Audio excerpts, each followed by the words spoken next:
must be Fontaine's port. Wow. Everything looks so advanced in Fontaine. Paimon's heard that the industry here is extremely developed, and there are all kinds of unusual machines. Just seeing the sights as a tourist is nice, but maybe it would be better if we found something to do. What do you think?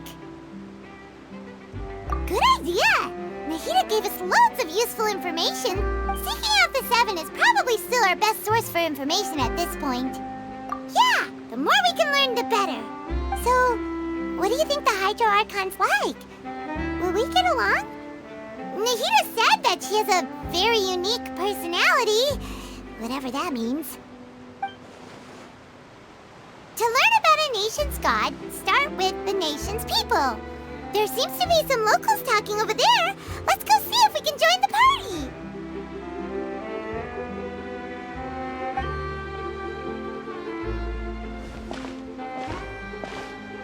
If you ask me, it's a tragedy how things ended for him. Clearly, he was a pretty decent person. Yeah, I didn't expect that kind of ending for him. I thought he would at least fight on a little longer for his family. I was expecting a sudden plot twist, but it's a pity that it never happened. Still, his story is quite the tearjerker.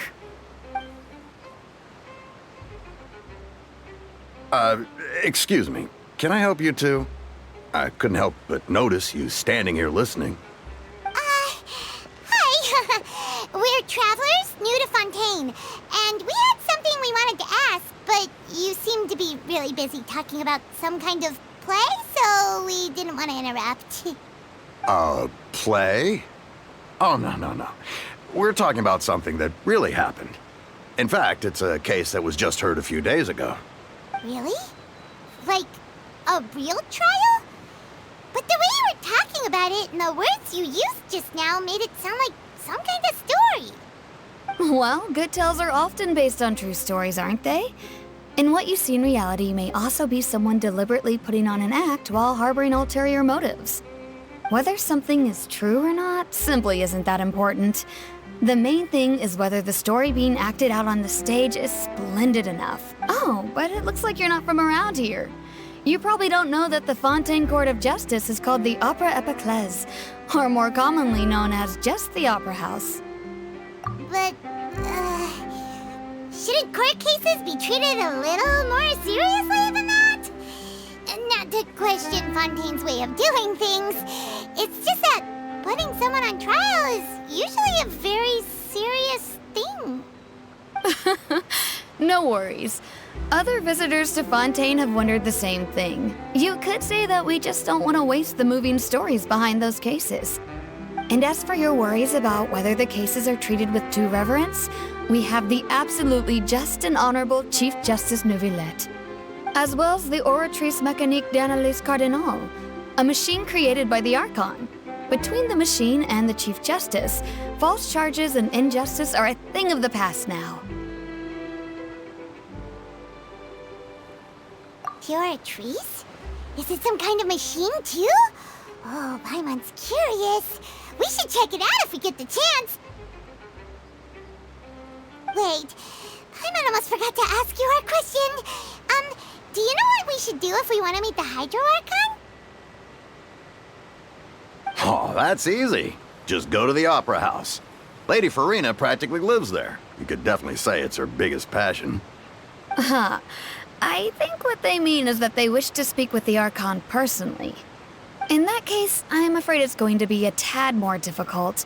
You'll have to make an appointment well in advance, and it'll depend on whether or not she has any time slots available.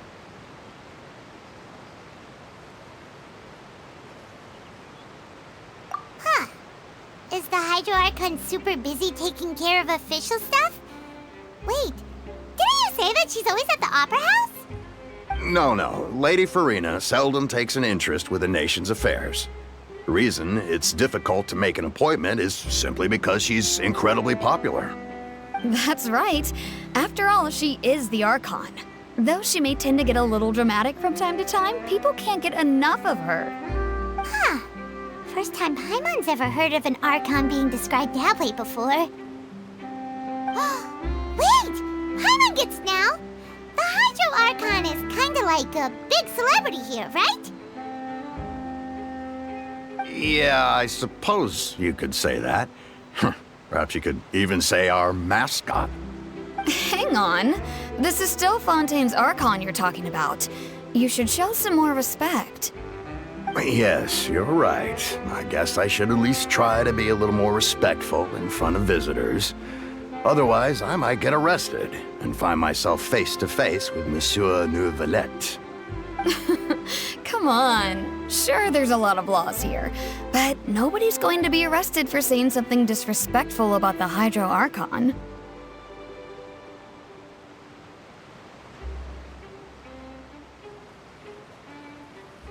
Alright, I think we get it. Thank you! At least we now know that we can find the Hydro Archon at the Opera House. But who knows how long making an appointment will take? Guess we could have a look around the city in the meantime. Hey! What are you looking over there for? Huh. Maybe something's the matter. She isn't going to jump into the water, is she? Maybe we better go check on her.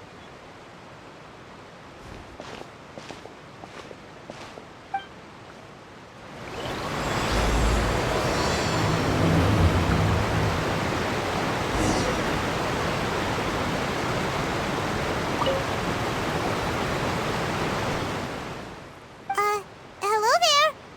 Excuse me. Are you alright? Huh? I'm fine. Thanks. Oh, okay then. We just noticed that you seem to be worried about something. About many things, actually. But there's nothing I can do but just keep my troubles to myself. I was just reminiscing about a place my brother and I would play when we were kids. It was just atop that hill over there. See? You're pointing at the sea. Wait, are you saying that you and your brother lived in the water?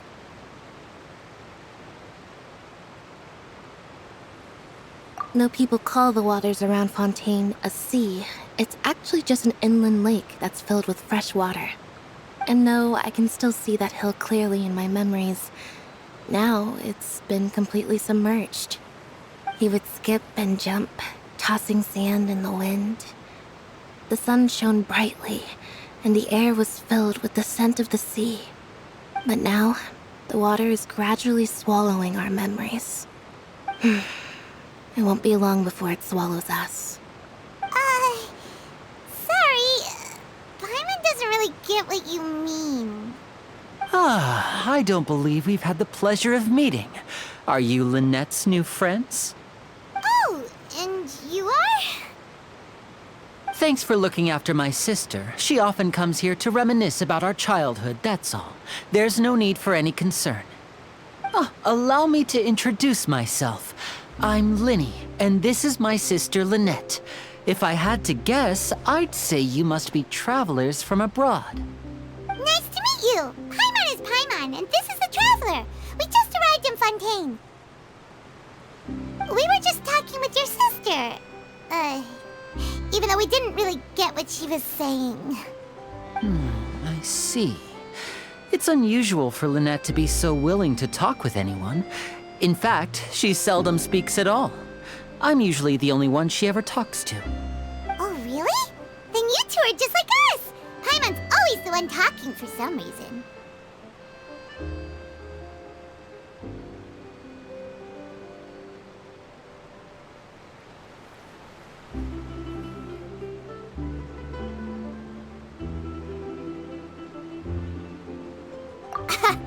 So that's how you think it is? I also think my brother can be too talkative at times. Seems you were right, Paimon. We are quite similar. So, what did Lynette mean just now when she said that the water is engulfing your memories, and that it won't be long before it engulfs you too? Oh, that. It's from a prophecy that's been circulating in Fontaine for some time now. Well, I suppose prophecy isn't exactly the right word, because that implies a certain amount of uncertainty. There's no doubt about what's happening in Fontaine now. Where to begin?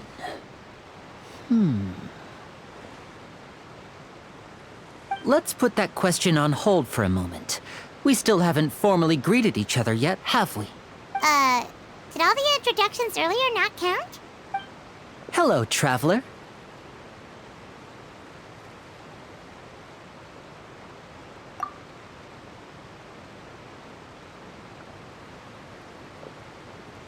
And hello, Paimon. Hey! Why didn't Paimon get a handshake? You're not poking fun at Paimon, are you? Please, don't take offense.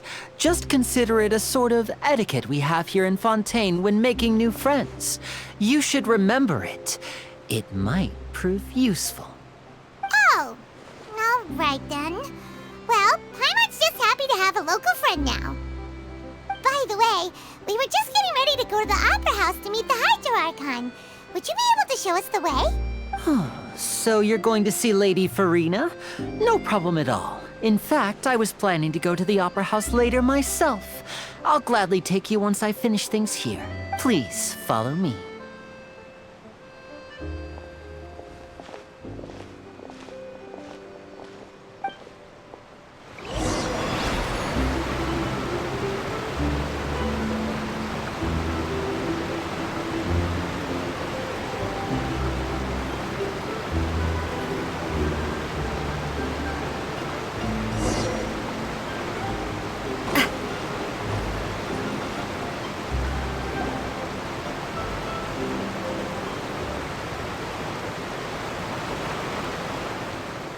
You said you were going to see Lady Farina? Well, it seems Lady Farina has come to see you.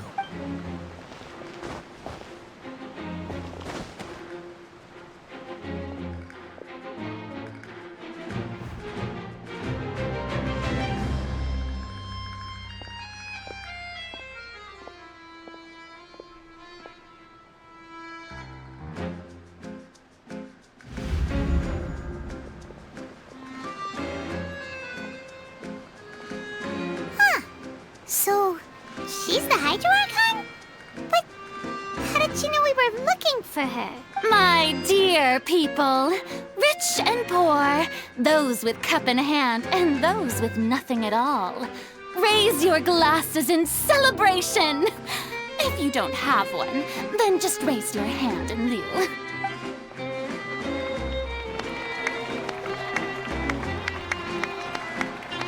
As you can all see, two unfamiliar travelers have arrived in our nation. Come, let us make a toast in honor of this traveler and her companion who have journeyed here from distant lands.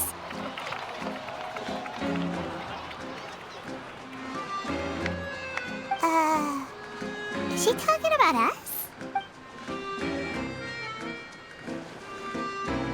I've long heard of the turmoil and chaos you've left in your wake as you visited other nations. But I welcome you nevertheless. No, I have come to receive you personally. Fear is for insignificant cowards. I am a god, and I will never entertain the notion of such meaningless wariness. You can be rest assured. I see clearly your sincerity.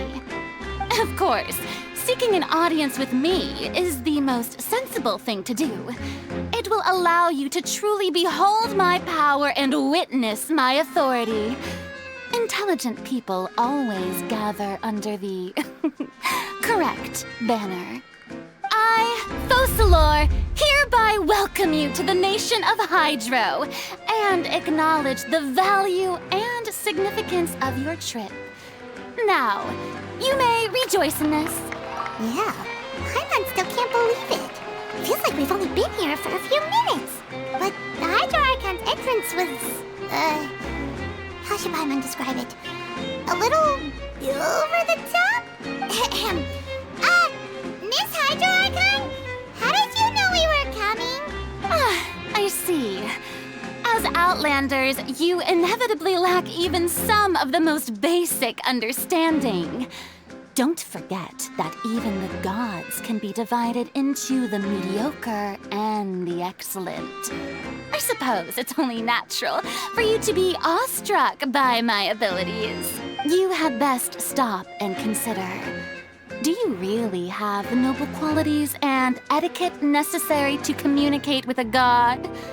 All it takes is a flick of my finger for me to know everything about you.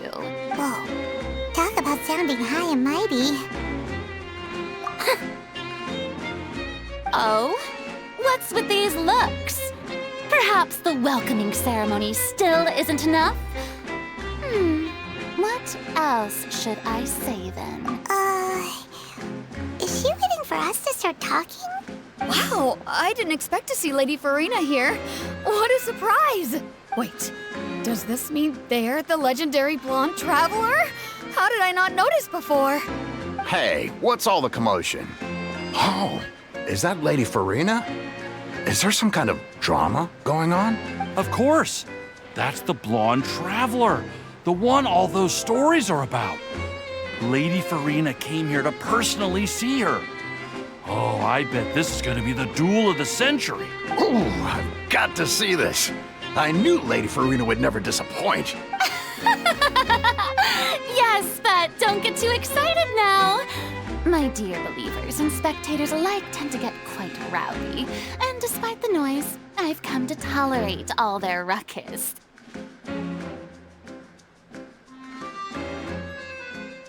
You may consider this my reward to all of you.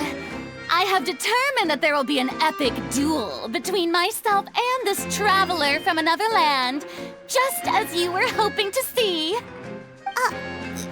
Now she wants to fight? Aren't we getting a little ahead of ourselves?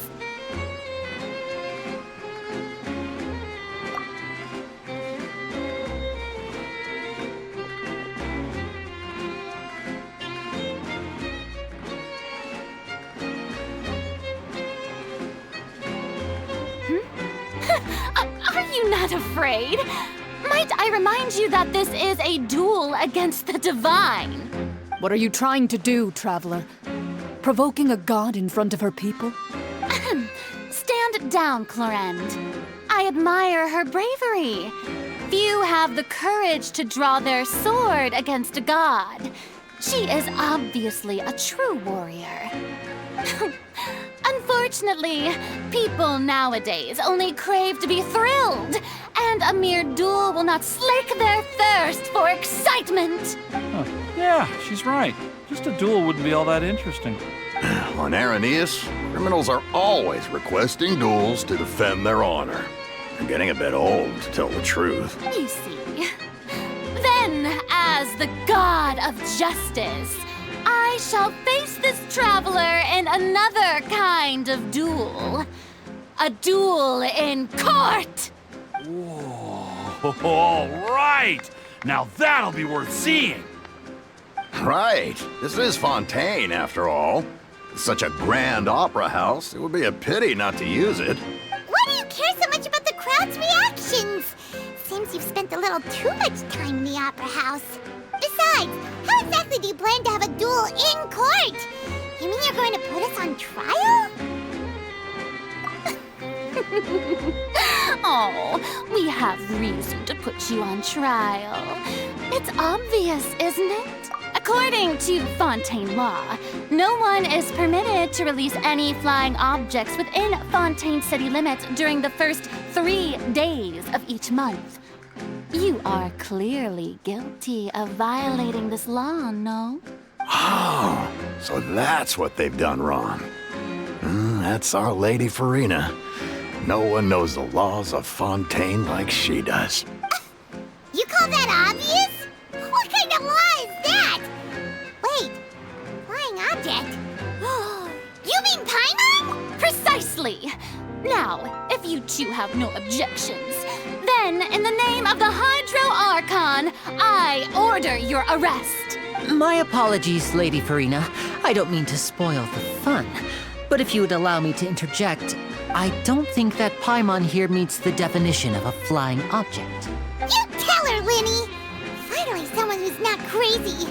How could anyone anyone call Paimon a flying object? Ah, great magician Linny, my beloved citizen. I'll permit you to object. But how exactly do you plan to prove your claim? As a magician who just rained on your parade, I naturally should shoulder the responsibility of saving the show. So, with such an audience gathered here, allow me to perform a trick for everyone.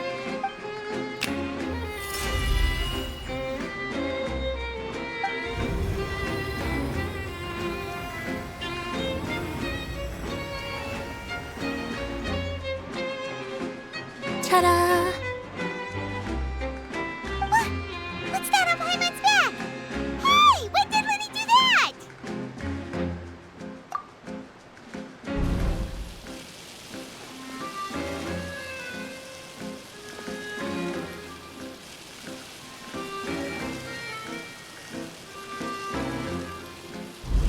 There. As you can all clearly see, Paimon should be classified as, well, something like a balloon. This rope has been in the traveler's hand all along. It was just that no one could see it before. Huh? You call that magic? You've got to be joking. I thought it was pretty good. Nice one. Huh. I'm not sure what to think. It seems Lady Farina's charges no longer hold water.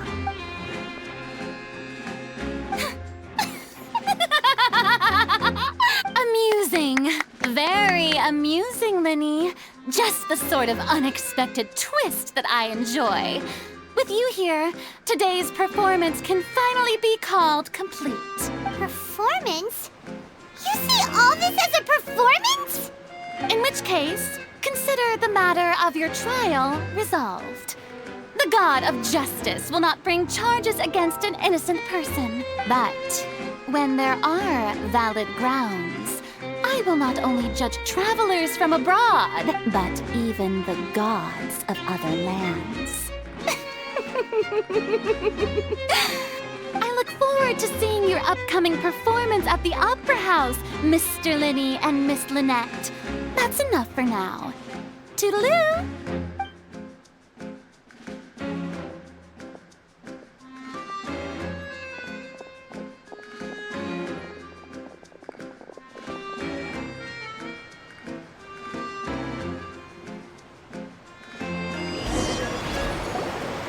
And just like that, she's gone.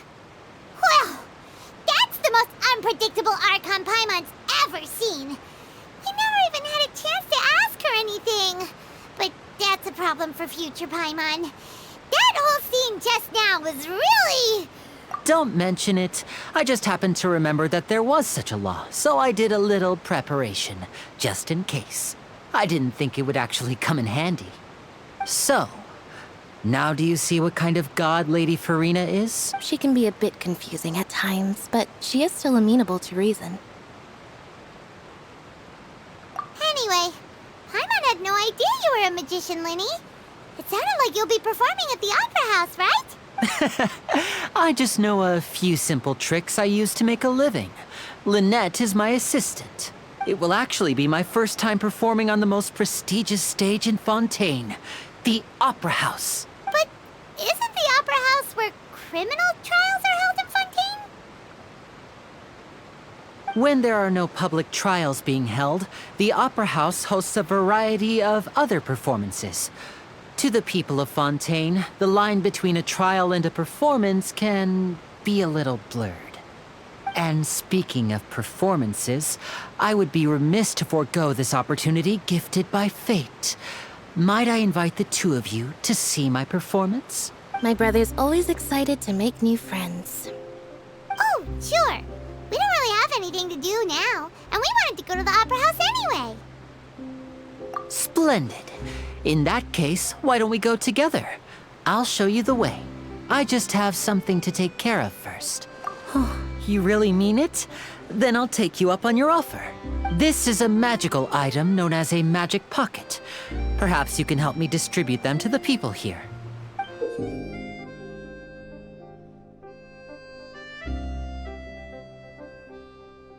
Huh? What are they going to use it for? About that. You asked me before about the prophecy, right? Let me start by telling you a little more about what it entails. I'm not sure exactly when it began, but a prophecy has been circulating around Fontaine. It says that every person in Fontaine is born with sin. No matter how the nation of justice holds trial after trial, this sin cannot be absolved until one day, the water levels in Fontaine will rise, and the sinful people will slowly be drowned.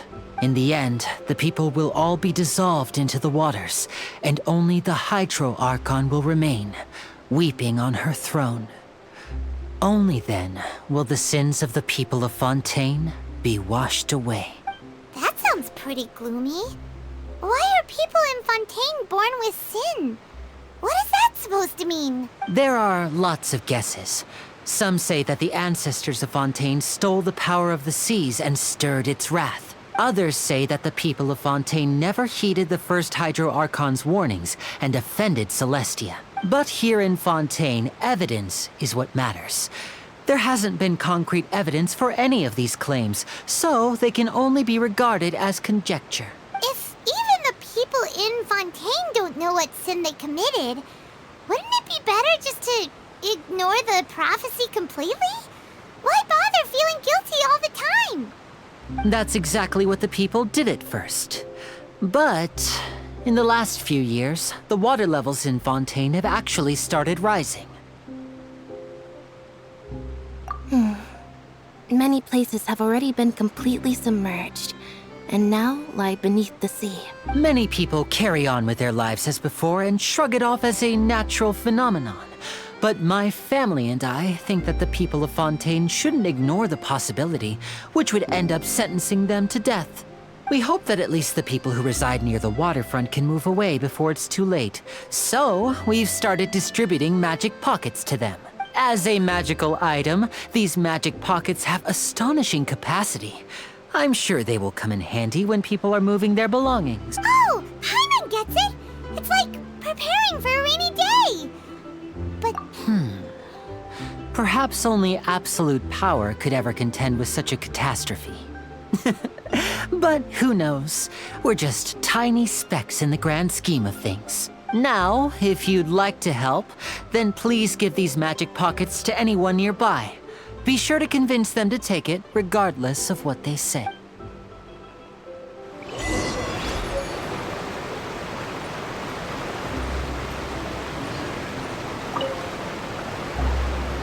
So you're the blonde traveler that everyone's been talking about. My apologies for not recognizing you earlier. Oh, a magic pocket? Seems you really thought of everything. I guess it's better to prepare for the worst and hope for the best. Thanks. Please, also thank the magician on my behalf when you get the chance.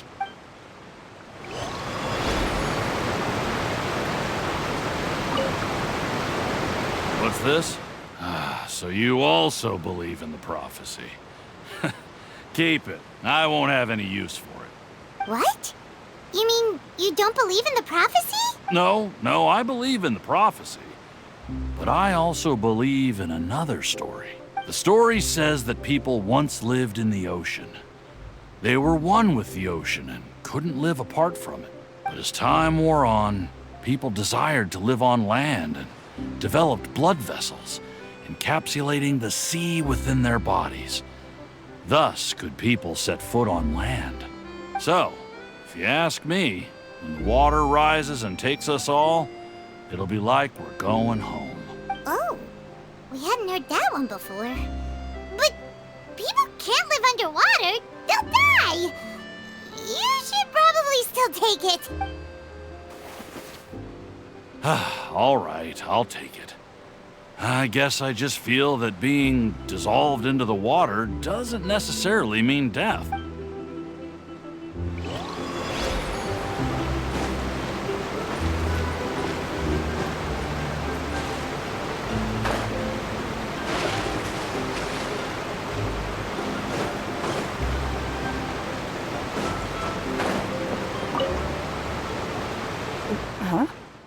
I don't want that thing. Way I see it, if the prophecy's true, it's still gonna be a long time before the water can cover everything. Life is all about living in the moment. What use is there in worrying about the future all the time? We'll cross that bridge when we get to it. You should still take it. You never know when it'll come in handy. Oh, all right, fine. Thanks. It's just that if I start moving, that means I've already given up on the life I have now. I'd really rather not.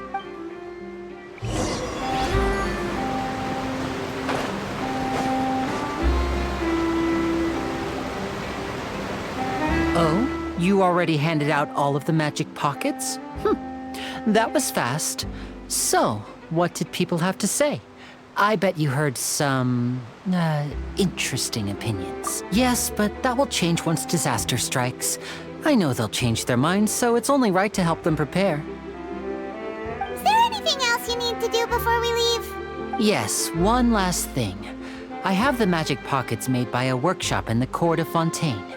Since we're out and about, I was thinking about bringing him some more material. So, you want to collect materials? Just tell us what the materials look like and we'll help. Many hands make light work. Oh, that would be much appreciated. We'll need some romaritime flowers. I remember seeing them near the waterfront on the east side of the harbor.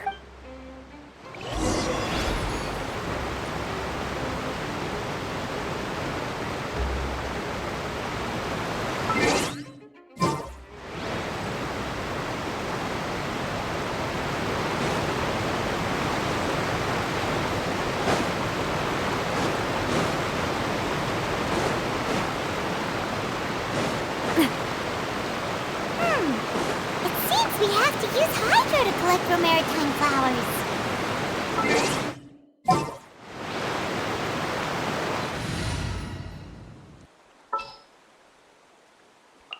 I have high hopes for this journey.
You made quick work of that. I can tell you're an experienced traveler.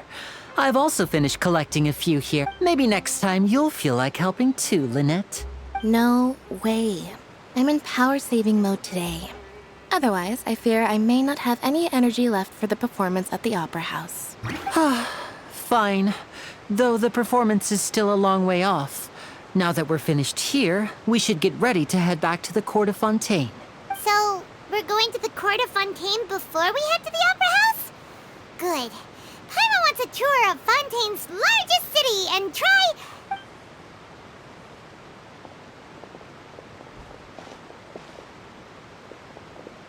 Wait, shh. Have you noticed that person over there? The young girl. Huh? What's wrong with her? Paimon didn't notice anything. She's obviously a thief. Magicians and thieves practice similar methods. We divert attention, and a distracted audience is one that won't discover what you're really doing. Watch her movements carefully.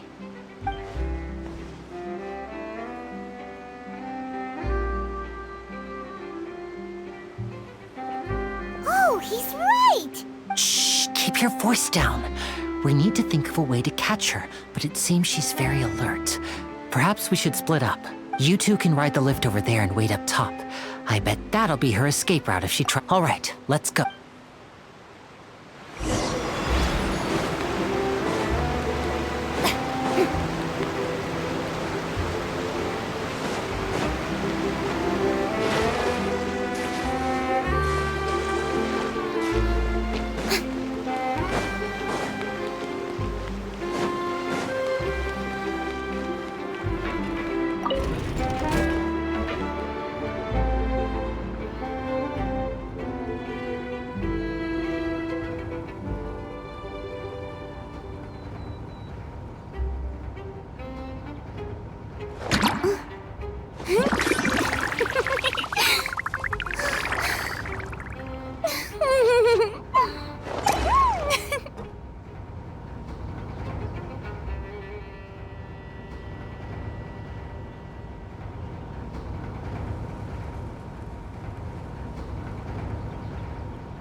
This is the spot where Linny wanted us to wait. Oh, look! Isn't that her?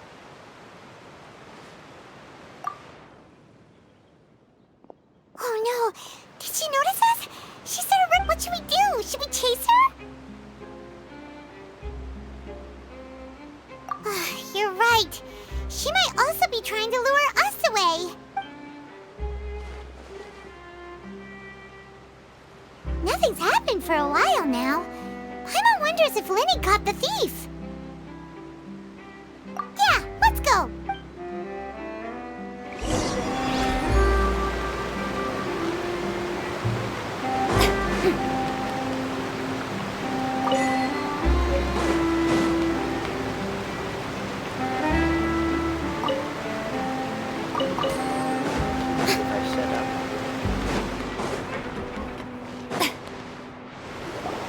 Are you sure that's all she took? You should check to make sure you're not missing anything else. No, that was all. Oh, I can't thank you enough. I didn't notice a thing earlier. Anyway, I should be going now. Thanks again. Oh, were you returning what the thief had stolen? That's right. Pity I wasn't able to catch her. She distracted me by dropping the thing she stole on the ground. By the time I looked back, she was already gone. I saw the general direction she went, but Linny twisted his ankle, and I needed to make sure he was okay. Oh, did you get hurt, Linny? I'll be all right. It's just a twisted ankle, that's all. In fact, it's feeling better already. If you want to play at being a hero, at least try not to get hurt doing it. Imagine what would happen if you managed to derail our performance as a result. You're right, you're right. Sorry, Lynette. I have to admit that the thief was even more skilled than I had anticipated. But at least we were able to get the stolen items back, so it wasn't a complete failure. What a slippery little thief. Guess things turned out all right in the end, though. Linny's initiative paid off. All right, let's put this little detour behind us. We should go to the court of Fontaine now.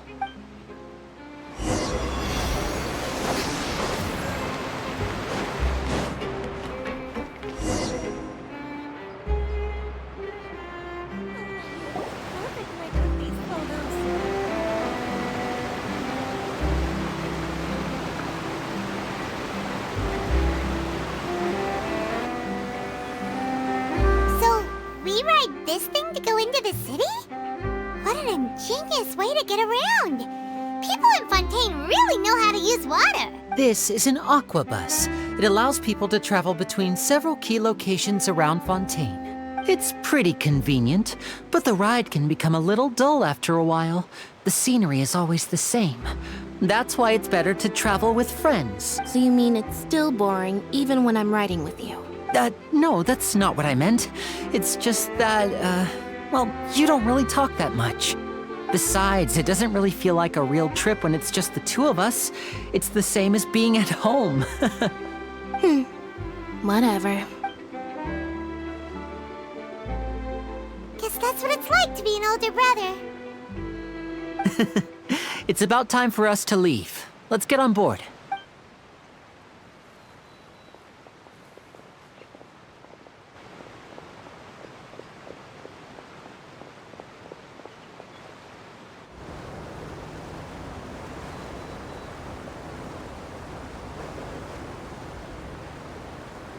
Oh, excuse me!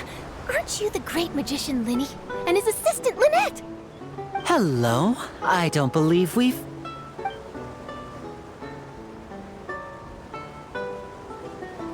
I'm Charlotte, a reporter for the Steambird. Nice to meet you. From the Steambird, huh? We've often relied on your paper to promote our performances. It's an honor to meet you. Wait, could that be the legendary traveler who's been making headline after headline in their journey across Tibet? Amazing! You recognized everybody almost immediately! I wouldn't be much of a reporter if I didn't know who's who, would I? Wow, today must be my day. Who knew I would end up on the same boat as so many VIPs? Could my vision finally be showing me some favor? So, Charlotte, what do you usually report on? Well, when there isn't any breaking news, I mainly cover the trials at the Opera House.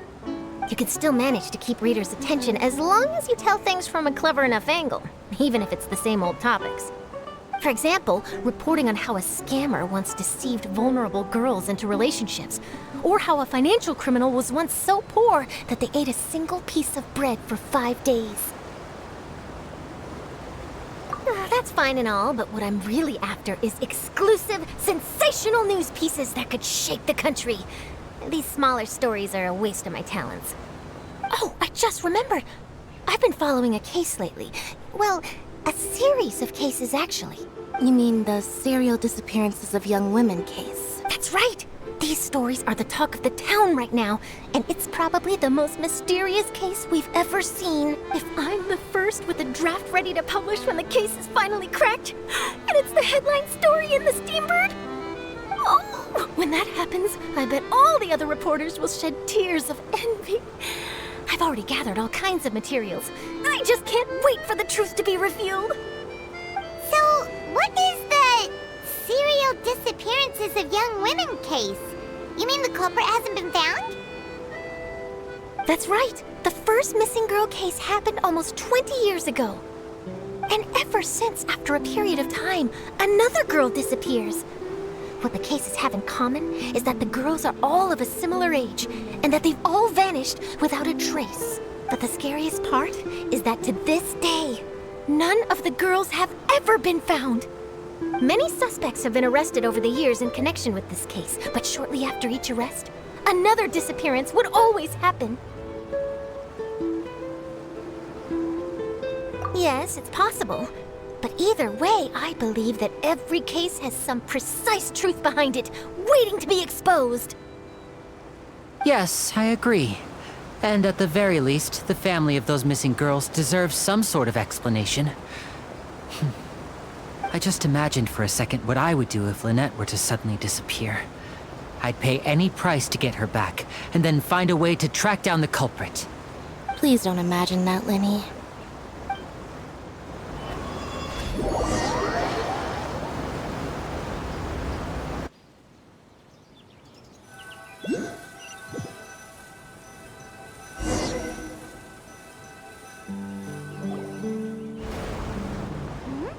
Hey, we're almost there! Look!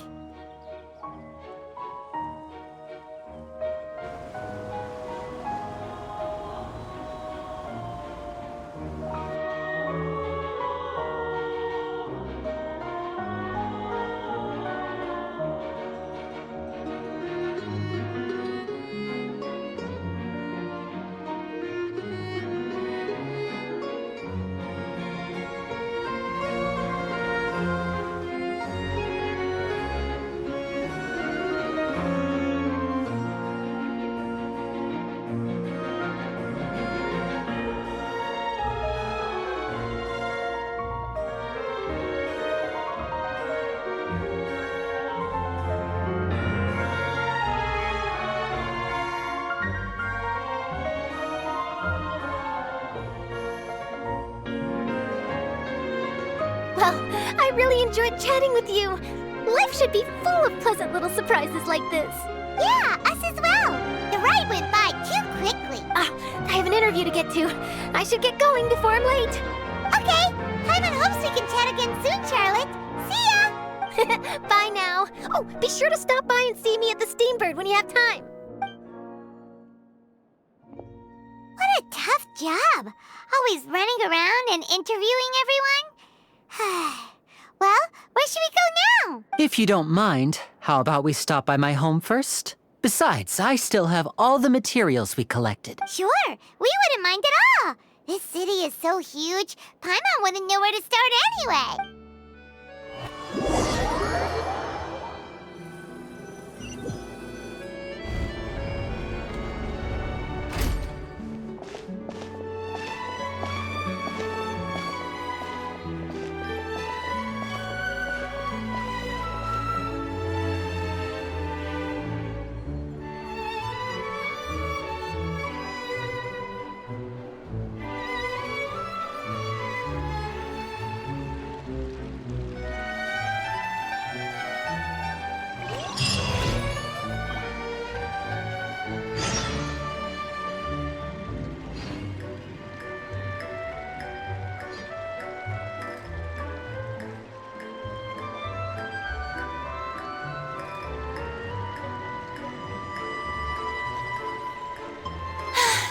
Being too popular can be such a hassle. Who knew the people would adore me so much?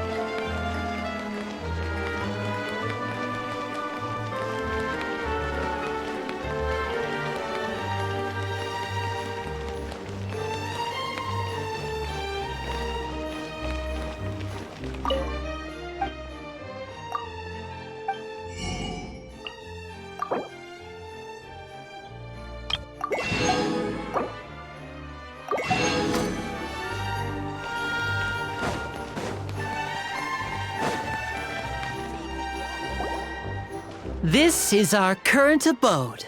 Ah, Fremine, you're home. Where did everyone else go? I have some new friends that I would like to introduce. Oh, they all just went out a moment ago. I see. Everyone is getting busier now that Father will be returning soon. I suppose that can't be helped. Allow me to introduce you to my little brother, Fremine. He is a phenomenal diver. Hello. Nice to meet you. Paimon is Paimon, and this is the Traveler. Oh, you sound very proud to have a diver as a brother, Linny. Linny, could you come here for a moment? What is it, Fremine? Do you have something to tell me?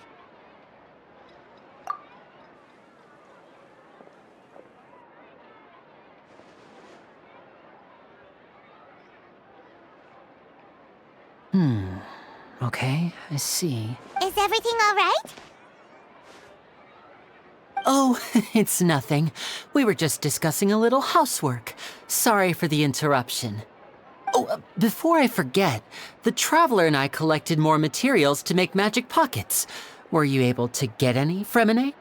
Yes, I went diving and gathered lots of materials. I was about to give them to you. That's our Fremine, always quick with the underwater work. All right, I'll take these to the workshop.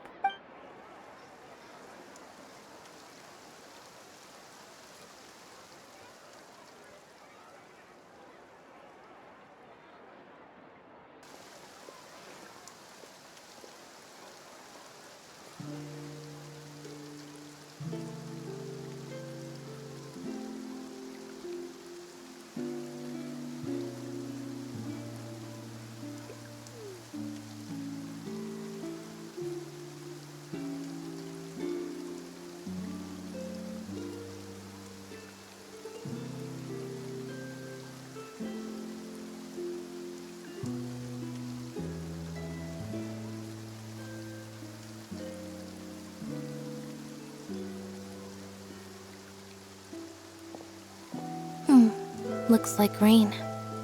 Oh, you're right. But wasn't it clear and sunny just a moment ago? Fontaine's weather sure is weird. I'm afraid that's just how it is here. It often rains on days where there are trials being held in the Opera House, but don't worry, it'll clear up soon enough. What's wrong, Fremine? There's a legend about the rain that I tend to believe. It's said that a dragon of water once resided in Fontaine.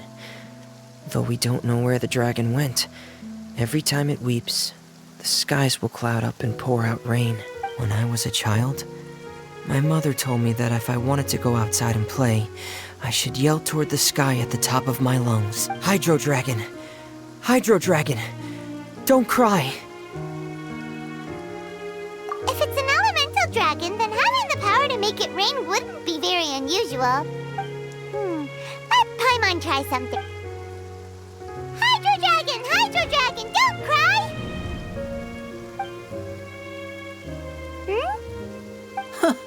Doesn't seem to be of any use. It is just a legend after all. You know, you might be a more popular magician if you understood the concept of romanticism. Or could at least play along. Sorry, it might be because we've never met the Hydro Dragon. Perhaps it can't be comforted by the words of strangers.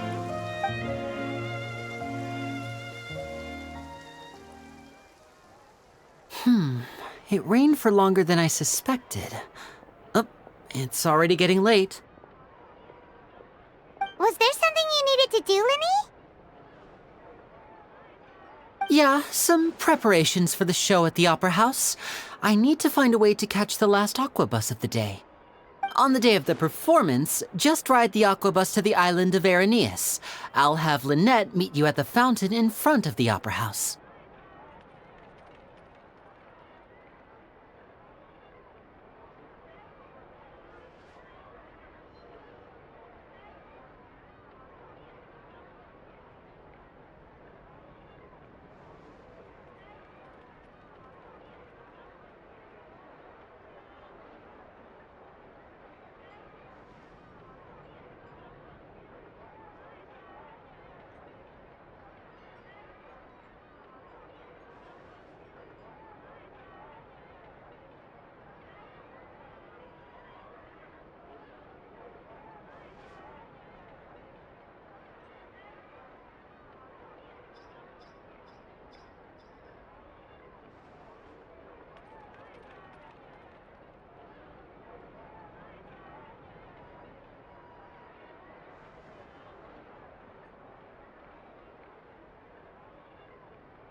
Oh, are you leaving now? What is it, Fremine? I'm in a hurry. Oh, I get it. You feel nervous delivering the materials for the magic pockets, is that it?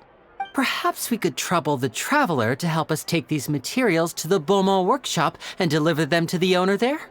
I'm afraid that Fremine can be quite introverted, and the boss there tends to be pretty talkative. Fremine has always been a little afraid of her. No trouble at all! Don't worry, we're on the case! Sorry for the inconvenience. I'm quite useless when it comes to such tasks. I'll think of a way to make it up to you. Oh, no need! This will be a walk in the park for us!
hello there.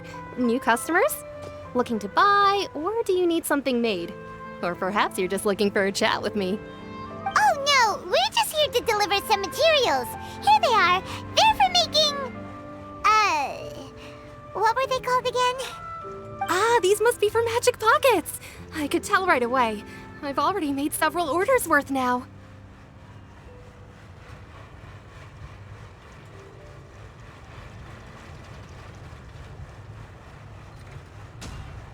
No need. They've already prepaid several batches worth.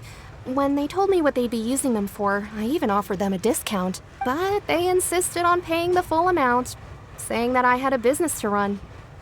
It seems both their hearts and their pockets are made of gold. Whoa.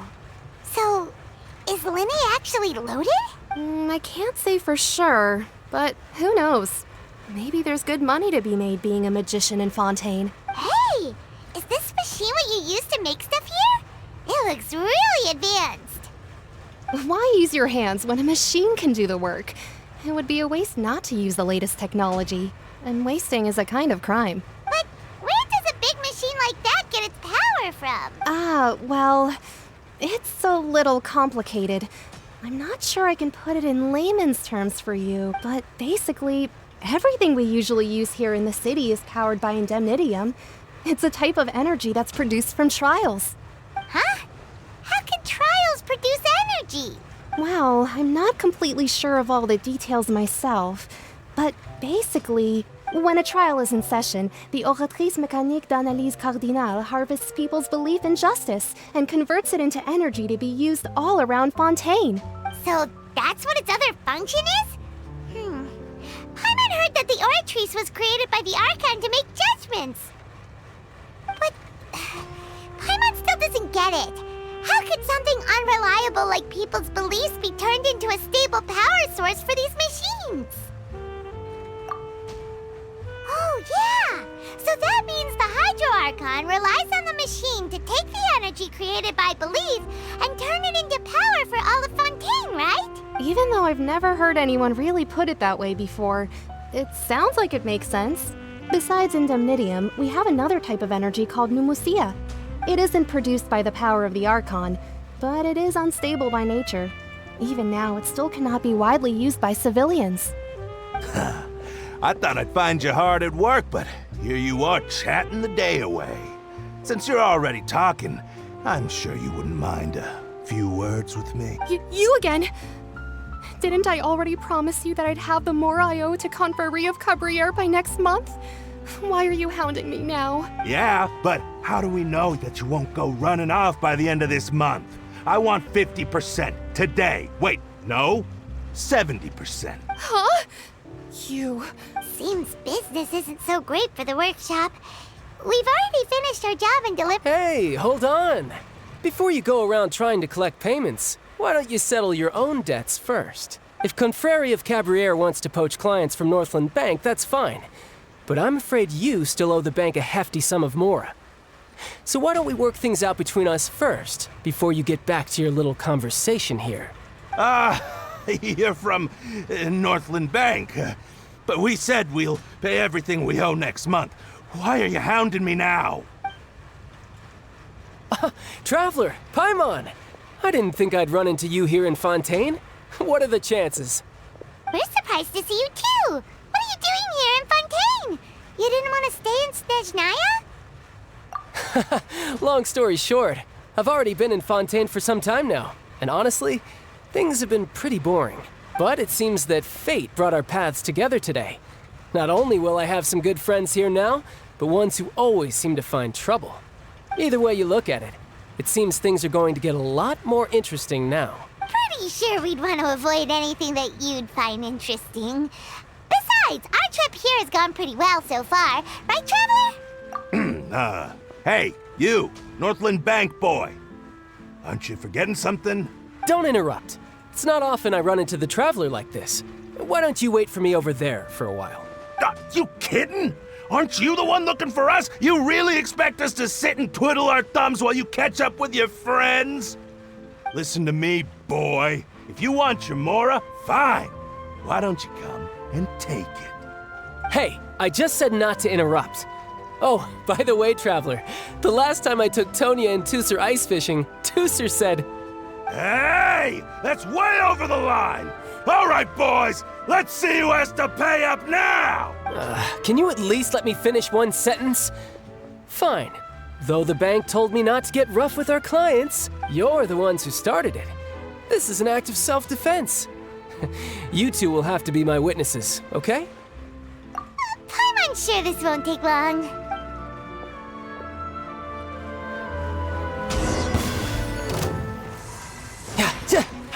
Shouldn't let your guard down. Who's next?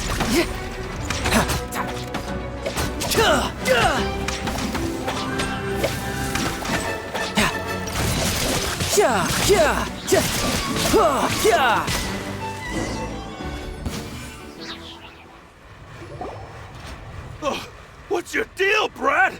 How are you so strong if you're just a staffer from Snezhnaya's Northland Bank? Wait, don't tell me you're... Oh, now you notice. It's a little late, don't you think?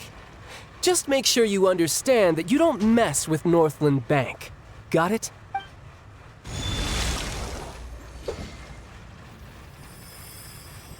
Huh? Now's my chance!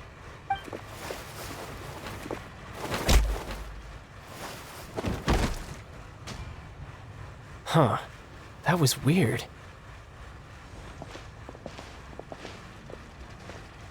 I'm not sure. It's as if I suddenly lost control of my hydro powers when I needed them. Maybe there's something wrong with my vision? Strange. How could that happen? First time Paimon's ever heard of someone losing control of their vision. Never mind. It doesn't matter. If I want to stay sharp, I shouldn't be relying too much on my vision anyway. Besides, I always have my delusion in case I need it. So what are you doing in Fontaine, child? I don't see its work for Northland Bank. Well, I guess it's because I've been in a bad mood lately. Huh? What kind of reason is that? Wait, since when do you feel down about anything? I don't know. Maybe I still have a lot to learn about myself. But recently, there seems to be some sort of restless power stirring inside of me. And I don't know why, but every now and then I feel like I'm in a terrible mood. Maybe you losing control of your vision just now is connected with that power you're feeling inside. That is a possibility.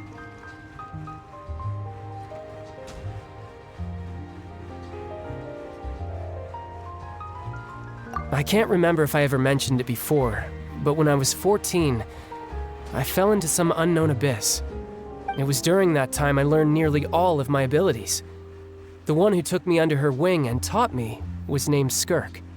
She was always quiet and very mysterious. Nobody knew where she came from or what she had been through, and she was always very strict when teaching me combat techniques. One time, I asked her why she was willing to take me on as an apprentice. From what I could make of her answer, it was because I had awakened it, and traces of it remained on me.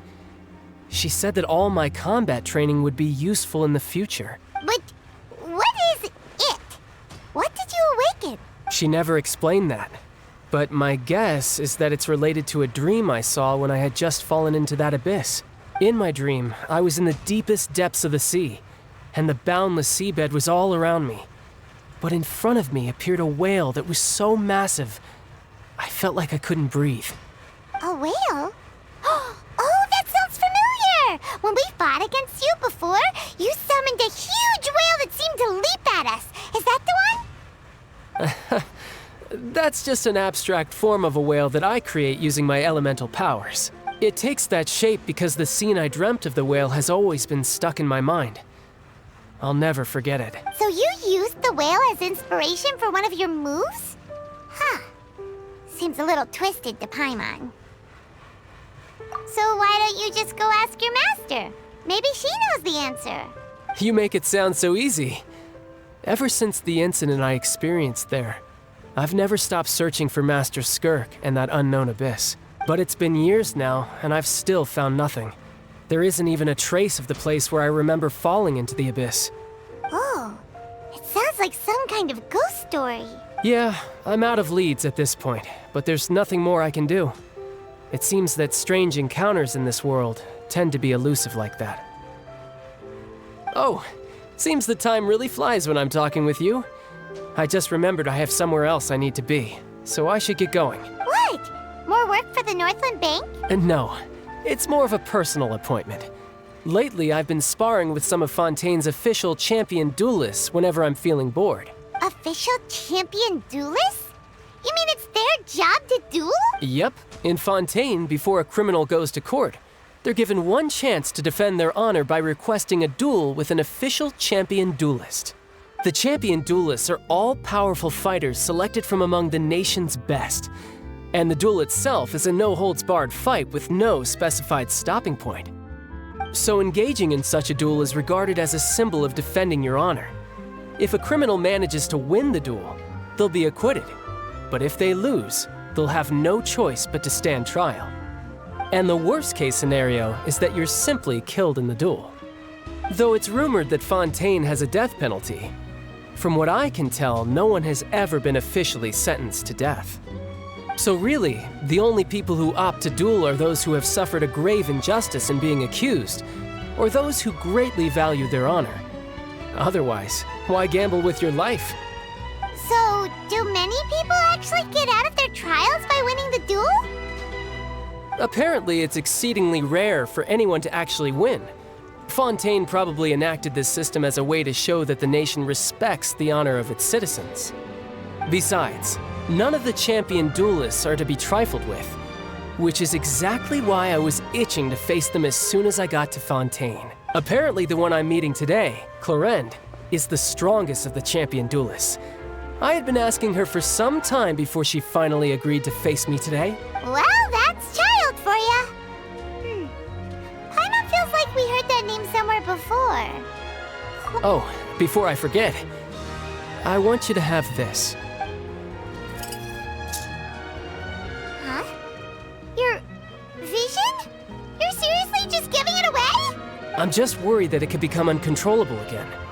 I'd be pretty upset if it got in the way of my duel, so I think I'll be better off without it for now. Besides, I just need you to hold on to it for a short while. I'll come retrieve it when I have some time later. Paimon knows what you're up to. You just want an excuse to come talk to us again, don't you? Whatever gave you that idea? I'll be in touch later.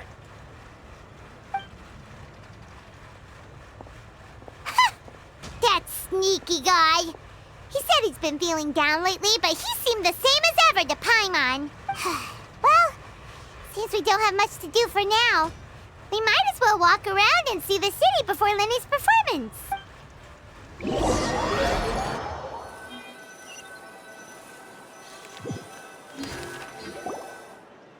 Wow! Who could have seen that coming? The reporter who was barely around for most of the story was the murderer all along! Sorry. Paimon was just surprised, that's all. Whew. Paimon never saw that twist coming. The murder mystery novels here are the whodunits here in Fontaine are a lot different than the light novels you see from Yai Publishing House. Both have their merits, but Paimon thinks this style of novels are more, well, novel. It's so exciting to reach the moment when the mystery is uncovered, especially in the one Paimon was just reading. You should buy a copy and read it too. Oh, sorry about that. Paimon will be more careful next time. Hey, shouldn't we be heading to the Opera House to see Lenny's performance soon? It's almost time for the show to start, so we should get going. Lenny said that the Opera House is on Aranias, so let's go ride the Aquabus.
was! What a place to hold a performance! No wonder Linny and Lynette were looking forward to it. Huh. Looks like there's a lot of people standing around the fountain up ahead. Oh, Archon, please bless us with a bright and healthy child. We pray. I don't know why you always feel the need to ask so much. I'll be happy as long as our child is healthy and lives a peaceful life. I guess if they're our kid, then there's no doubt they'll turn out smart. Maybe this is one of the customs in Fontaine. There sure are a lot of couples here. Vache. What's wrong? Vache. Vache. No, Paimon didn't say anything.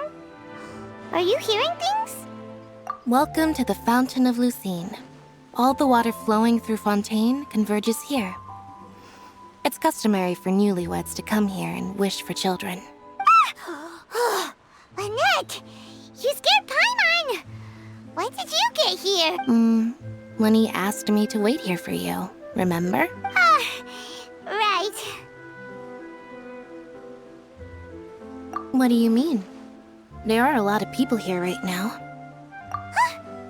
Hey, you're not trying to scare Paimon, are you? Besides, it's the middle of the day.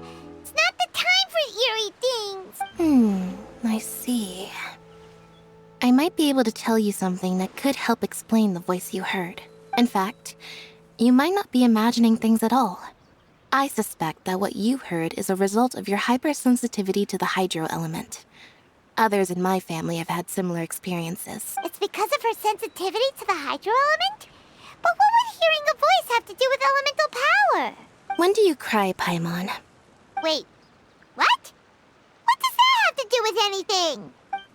Just answer me. When do you cry? When Paimon's really sad? Oh, and when Paimon's super happy. Oh, and also when Paimon's really, really scared.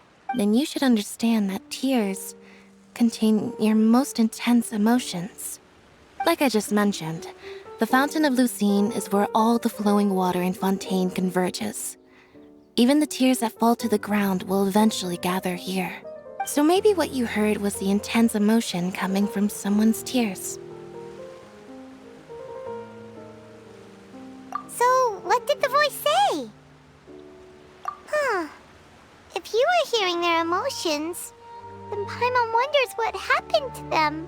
Rather than worrying about them, we should worry about my brother first. Don't let that calm look of his fool you. He tends to get pretty nervous just before a performance. So chatting with Linny might help him relax a little before he goes. Oh, right. That makes sense. Let's go in and see Linny.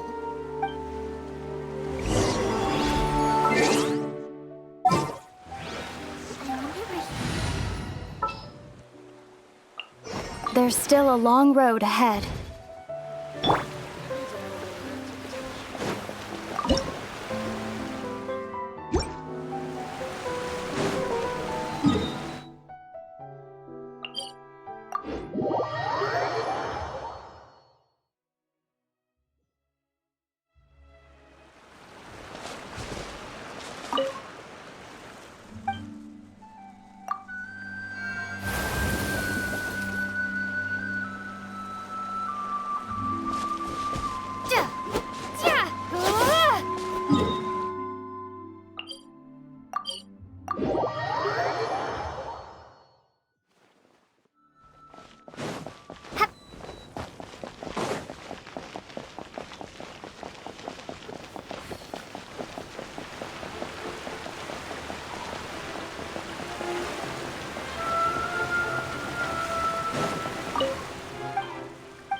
Traveler and Paimon, good to see you. I knew you two would come. Are you kidding? We wouldn't miss it for the world. We've been looking forward to it. I can tell, judging by how early you've arrived. But you're actually right on time. The audience still hasn't started entering the venue yet, which means now is the perfect chance for us to take you to the best seats in the house. Wait just a moment, I'll fetch the tickets.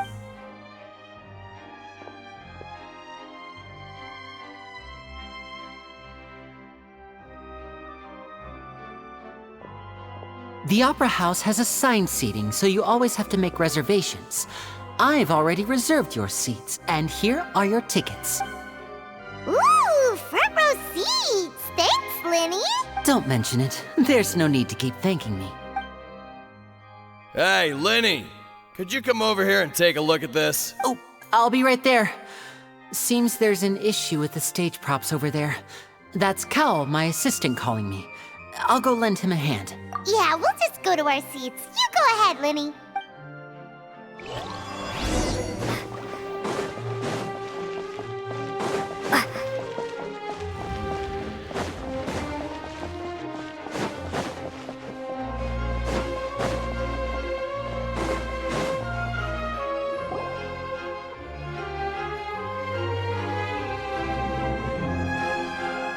Oh, these should be our seats. Come on, let's sit down.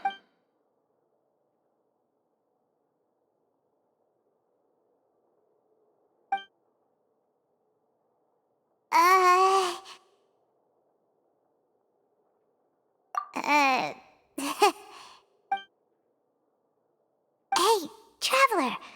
Maybe we should strike up a conversation with the person next to us. Since we're sitting together and the rest of the place is practically empty still, it's kinda awkward if we don't say anything. Ah, you little... Of course you put this on Paimon. Excuse me, I did not realize you felt awkward. I am terribly sorry. I would be perfectly happy to chat with you if that is what you would like. Oh, so you heard all of that, did ya? Boy, you sure have good ears. Paimon thought she was keeping her voice down. Wait, that's not it. Paimon's... Sorry. Paimon's the one who was being rude, talking under her breath like that. So, let's... Oh, Paimon's got it. You're also here early and sitting in the front. Are you a friend of Linny's too? A friend, you say? Well, if Mr. Linney would like to be my friend, I would be more than happy to reciprocate. Oh, so you're not friends with Linny then? Oh, this is getting more awkward by the second. Paimon nearly forgot to make her introduction. Nice to meet you. Paimon is Paimon, and this is the Traveler. We just arrived in Fontaine. It is an honor to meet you two. I have heard of your deeds across Tevat. And as required by proper etiquette, I will also introduce myself. I am... Oh, Monsieur Nervillet. What an honor it is to have you here to see my show. Ah, Mr. Linney. I should say it is in fact an honor for me to see your performance in person. Wait, Nervillet?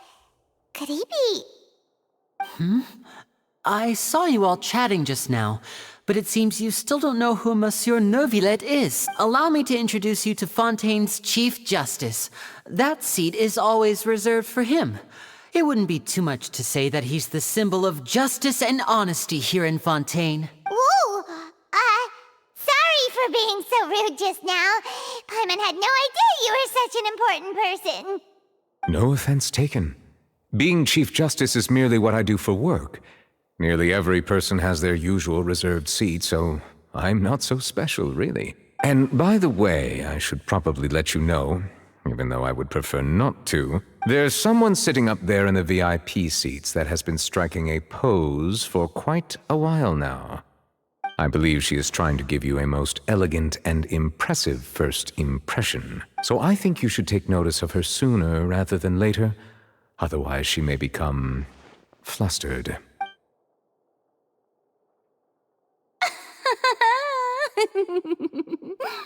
Huh? Oh, it's Farina, the Hydro Archon. Huh. She sure has a smug and satisfied look on her face. Guess she has no idea that you saw right through her act. Very good. That is for the best. No need to pay her any more attention. We may now enjoy the show. Huh? So is this what things are like between the Chief Justice and the Hydro Archon? All right, please wait just a moment longer. I've pretty much finished my preparations, and the performance will start as soon as the audience has made their way to their seats. Yay! The show's finally about to start! Paimon can hardly wait! Paimon's never seen a real live magic show before!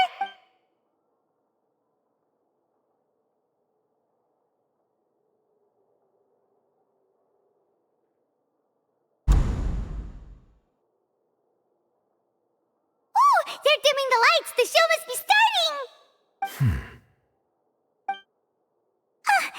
Sorry. Paimon will try to stay quiet. Welcome, one and all, to the Opera Epiclese. I am the star of today's show, Linny. And over here is my sister, Lynette, who will be working as my wonderful assistant. Please, let's give her a warm welcome. Hello, everyone.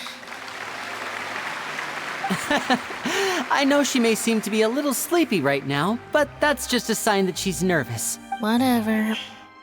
Now, some of you may be thinking, two vision holders who can freely manipulate elemental powers performing magic is not true magic at all. So, I would like to take a moment to assure you that elemental powers will have nothing to do with what you will witness on the stage today.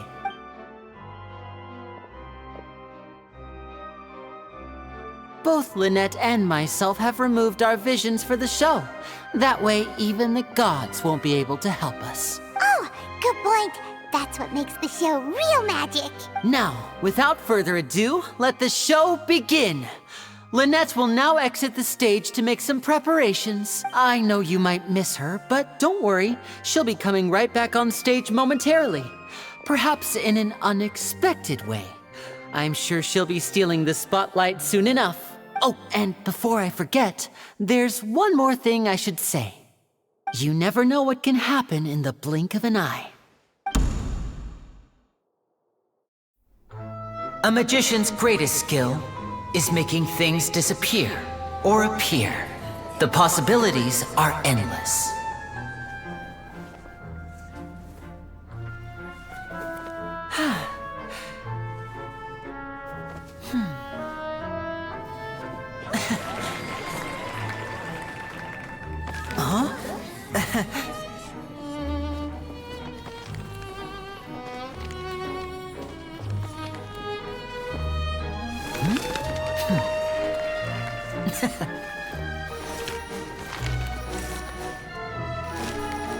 But this isn't what you came for. These little tricks, you've seen them all before. So it's time for something truly extraordinary, don't you think? This one's a little tricky.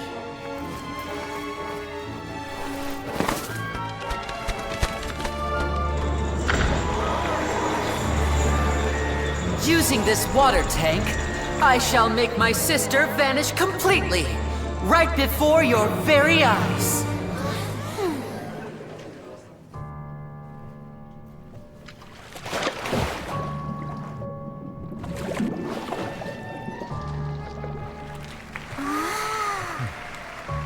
It's actually quite simple. She'll just turn into air bubbles and float right out of the top.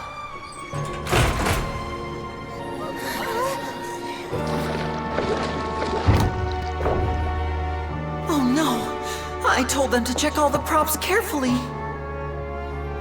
With the lid on, even air can't escape. An amateur magician would be getting very nervous right around now. Luckily, it's me on stage, so let me show you what a true virtuoso can do.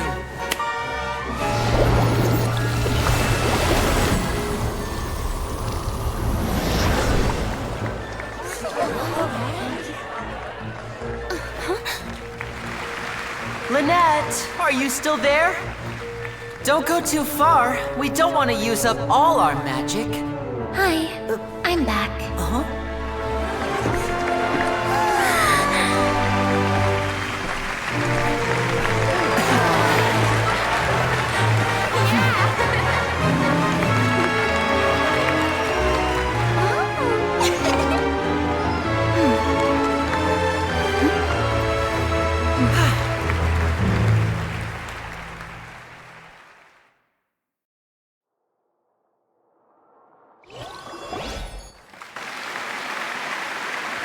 Whoa! What in the world just happened? How did he do that? Paimon didn't seem to do anything. Wasn't Lynette inside the water tank? How did she disappear and then reappear out of nowhere? If we could see easily through his tricks, then that would mean that his skills are still lacking. To appreciate magic, you should focus on the show happening on stage, rather than getting caught up in trying to see that which has been intentionally hidden. Guess you're right. Paimon couldn't believe her eyes when Lynette reappeared. Amazing! Thank you everyone. I'm glad you enjoyed that performance. But our magical journey has only just begun. I've prepared even more astonishing surprises for everyone here. The magic of transformation and disappearance can go far beyond what you've just seen. I'm sure many of you are thinking that escaping the water tank was impressive enough. But Lynette is still my assistant after all. In which case, I have ample time to make all necessary preparations. So, for my next trick, I will require the participation of one lucky audience member. Please, if my assistants could bring out the magical boxes now. There are 2 boxes and only 2 boxes. One is here, and one is there in the aisle among the audience. I'm sure many of our clever audience members have already guessed our next magic trick. A swap! Our lucky audience member and I will each enter a magic box. After 1 minute, we will each emerge from the opposite box. Now please, everyone pay very close attention to the box you see here. Don't give me any chance to make a move. Wow! How's he gonna do this? Hey, do you think this is all magic tricks, or does Lenny have actual superpowers? The lucky audience member will be generated by this random number selector. It selects numbers entirely at random. Even I don't know who will be chosen to participate. Now then, let's begin. Let me see. Oh, row 7, seat 3. Congratulations! You now have the chance to experience magic firsthand for an entire minute. Please, come forward. My assistant will take you beside the magic box. I'm sorry, it might be a little cramped inside, but no need to feel nervous. We've carefully arranged everything for you to be as comfortable as possible. You don't need to do anything, but no matter what strange things may happen, don't come out of the box. If the magic is interrupted, who knows where you might end up? You might even find yourself in the Fortress of Meropide. Oh, okay. All right. Before I enter the magic box, there is one more thing I need to ask the audience to do. Could you all give me a countdown? Like this. 60, 59, 58. Just keep counting down. You can go a little faster or slower if you like. I won't be able to see anything in the pitch black box, so I'll be relying on your voices to know when time is up. Oh, and no tricks now. If you quickly count from 60 in just 30 seconds, then I'll be in a tough spot. Ooh! Paimon kinda wants to count faster after hearing him say that! No, that won't do. can see it in your eyes. You still can't be trusted. Let's practice together. Come on, repeat after me. 60, 59, 58. 60, 59, 58! That's right, perfect. Keep it going. All right, I'll see you all on the other side once you've finished counting. 54, 53, 52? Why aren't you counting, Nervalet? I am counting in my head. I think things are exciting enough in here as it is. Merely a consequence of my identity and personality. Do not worry about me. Just enjoy the show. Oh, all right. You look so serious that Paimon thought you might be feeling uncomfortable or something. 40, 39, 38! Mr. Linney, are you all right in there? Is everything ready? Yes, I'm fine. I'm just double-checking the direction of the magic. It would be a disaster if we get sent to the wrong places. For example, midair right above the audience. Even though he's saying that, Lenny doesn't seem nervous at all. Ah, what was that noise? Did you hear it too? Not sure. Anyway, it doesn't seem like anyone's worried about it. 25, 24, 23! What's wrong, Mr. Linney? I can still hear you moving in there. I seem to have accidentally knocked over a decoration. I'm trying to fix it, but it's pitch black in here. I can't tell left from right. Never mind the decorations. There's no time for that. The show is what's important. No, that's unacceptable. I want my show to be perfect. Don't worry, we still have 20 seconds. Hear them counting? 19, 18, 17! It seems things aren't quite going as planned. I apologize, everyone. It feels like you're all starting to count faster, but that's all right. I know it can be tiring to do such a long countdown. 10 seconds and change is still plenty of time. 10! Almost there now. 8! Swapping two people is harder work than you might think. Even a master magician like me can't guarantee I'll get it right the first time. Hey, wait! Is this the back one? I can't tell. They both look the same inside. Huh? Nope, that's not it. I'll try again. 7! Hey, slow down! Honestly! 5! 4! 3! Whoops! That doesn't count! 0!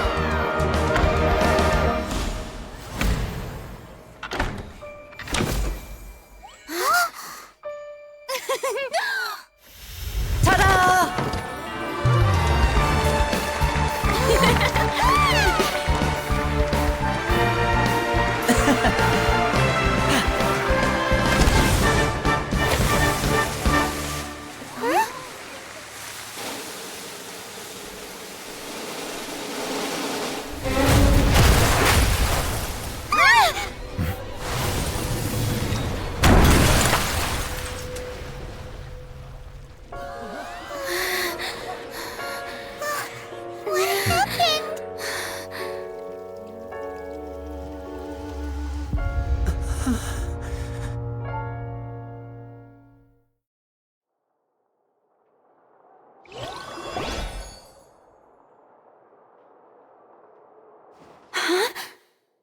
Is this part of the show? Mr. Linney, you're going to use magic to fix the stage now, right? What happened? Oh no. Maybe this isn't part of the show. The girl was still in that box, right? This performance is over. Medical staff with me. Guards, secure the scene and detain all the performers. Seal the exits. No one is allowed in or out at this time. Yes, that's right. If this was just an accident, then we must investigate the cause. But if this was all part of some scheme, then those accountable will not escape the judgment of the God of Justice! No need to be alarmed, you two. We'll get to the bottom of this soon enough.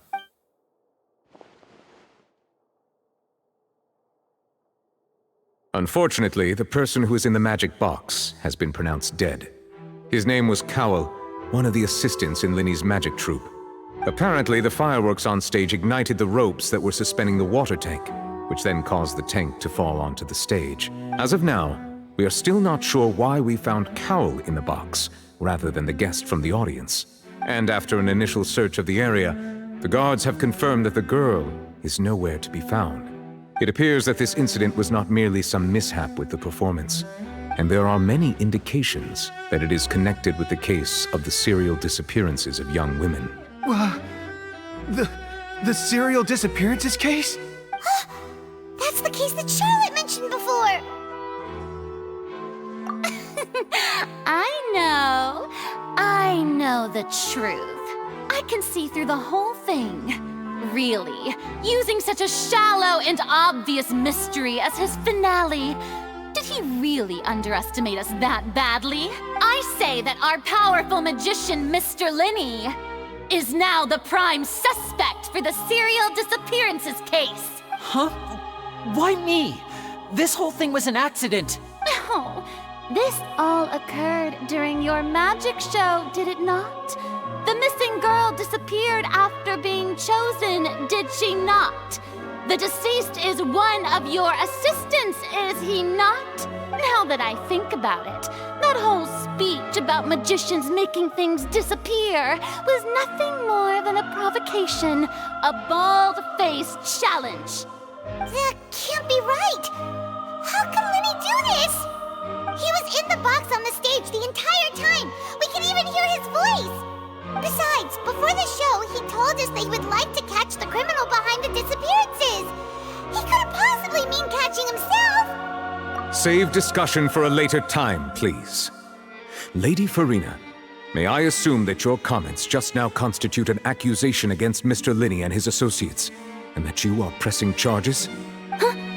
I just think that well, I think it might be a little early to talk about formally pressing charges. But what Lady Farina said just now makes perfect sense. Looks like she's gonna personally deliver justice. A kidnapping and murder carried out under the cover of a magic show. Lady Farina said it all. I mean, of course, my dear people. But what excites me even more than the obvious truth before our eyes is the opponent I'll be facing. That's right. I mean you, Traveler. You'll support Linney, won't you? After all, he was the one who helped you the first time we met. Then there's no problem at all. You know, the Traveler and I already had a duel the first time we met. But with Linney's help, our little duel ended in a draw. But draws really are the most boring possible outcome. So no more draws. Between the two of us, there must be a clear winner and loser. And what better place to hold such a riveting showdown and decide the true victor than here, on the grandest of stages, the Opera Epiclese. It wasn't a draw. She obviously lost last time. I understand. Charges have now been pressed, and as such, a trial is in order. Well, Traveler, seems Lady Farina has set you in her sights. But putting her dramatic rhetoric aside for a moment, I would like to ask you, are you willing to act as Mr. Linney's attorney and defend him in this case? Very well. The trial will be held a day from now in the Opera House. Both sides may investigate the scene to build their cases and search for the truth. Linney and his troupe are all potential suspects and shall remain within the Opera House. The audience may begin to leave in an orderly fashion once they have been cleared by the guards. A day isn't that long. Let's see what kind of case this big-shot outlander can build in such a short amount of time. I'm really quite looking forward to hearing it.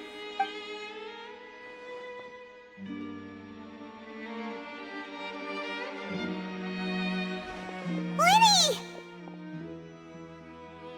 Sorry about everything that happened just now. Were you frightened? Of course! Who wouldn't be scared after witnessing an accident like that? Yeah, I'm a little shaken up myself. How could this happen? And poor Cal. I know you already claimed that you would defend me, but now it's just us talking. Tell me, do you think I could possibly be the murderer? Good to hear. Thank you so much for trusting me. I'm sure everyone sees me as the biggest suspect at this point. But if you ask me, the whole thing is mysteries layered upon mysteries, such that all that's left is confusion. I don't know whether what happened there on the stage was purely an accident or not, and I don't know why poor Cal was in the box. As for how that girl chosen from the audience could suddenly disappear, I'm afraid I don't have any answers either. If someone tampered with my performance, then we need to figure out what they did. Even a skilled and knowledgeable magician like myself couldn't pull all that off in just 1 minute. Which is precisely why we need to investigate. As this book says, the impossible could not have happened. Whatever happened must have been that which is possible. Paimon bought them when we were reading at the bookshop in the city earlier. Pretty cool, huh? Don't worry, Paimon used her own savings to buy them. It wasn't from our travel funds. I think they look cute on you, Paimon. You have good taste, Lynette. That's the right attitude. Feeling depressed isn't going to help me now. I need to get back to my normal self. But with the guards watching our every move, it's going to be especially difficult for Lynette and I to prove our own innocence. Good thing you agreed to be our attorneys. Thanks for that. We'll be counting on you. Yes, thank you so much. Yeah, just leave it to us. Oh, since we're going to start investigating, Paimon has a question first. Where did Lynette go during the performance? Oh, well, I'm afraid that would involve some of our essential trade secrets as magicians. The secrets behind our magic are past saving, Linny. I suppose you're right. The truth behind our tricks is going to be important evidence that will be weighted during the trial. 'Tis truly a pity. As a magician, our magic show is a work of art. We've poured countless hours and spared no effort in perfecting it. But if revealing our secrets will help you uncover the truth behind what happened, then it will be well worth it. We should go somewhere else if we're going to discuss our magic tricks. We'll go speak with the guards, and in the meantime, you can go investigate the stage and the seating areas. All right, let's go have a look while the investigation teams are still here. Detective Paimon is on the case!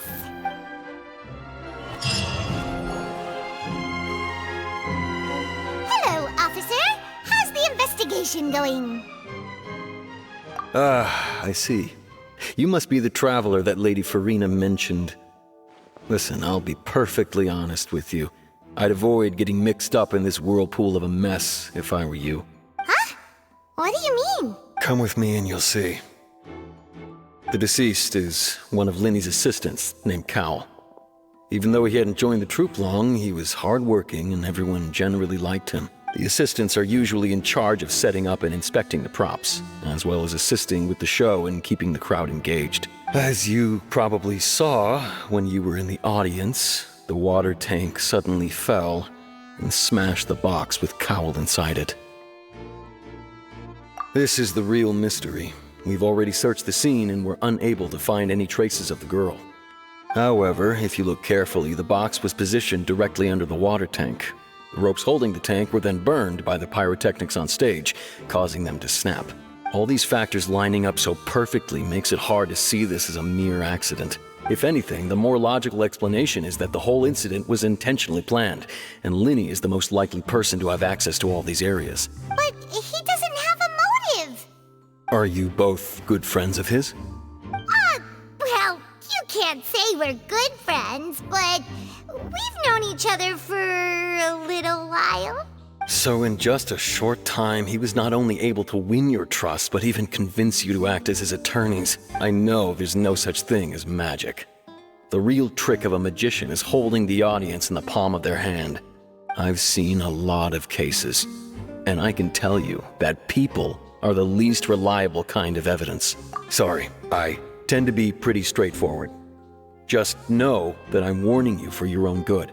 Anyway, you may investigate the scene of the crime yourselves if you're curious. Who knows, maybe you'll be able to come up with some new evidence.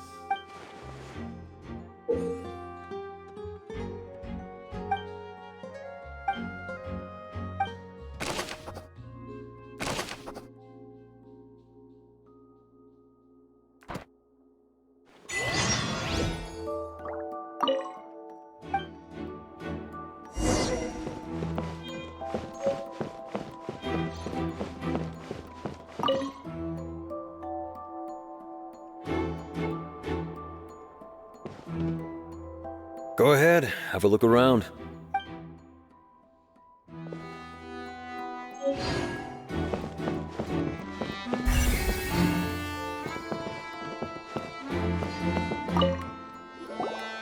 So this is the rope that broke and caused the water tank to fall. The rope looks pretty durable. How can it be burned through so quickly by fireworks? Why are you suddenly so serious, Traveler?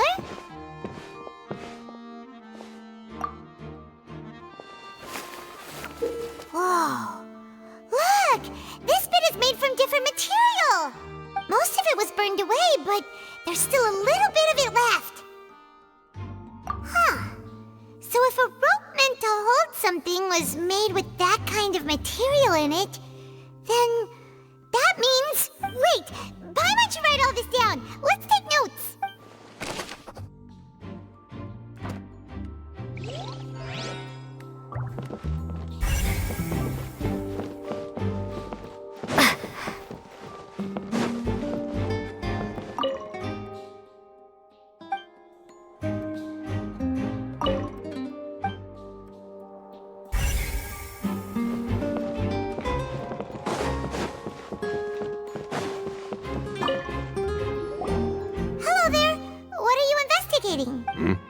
Oh, this location has also been cordoned off because the Magic Troop members are currently considered prime suspects. The investigation team is still collecting evidence. The seats were all booked in advance, so we were able to deduce the missing woman's identity by checking the guest list. Sure, it's not like this is confidential information. We will publish it later anyway when we petition the public to help us find the missing person. Her name is Halsey.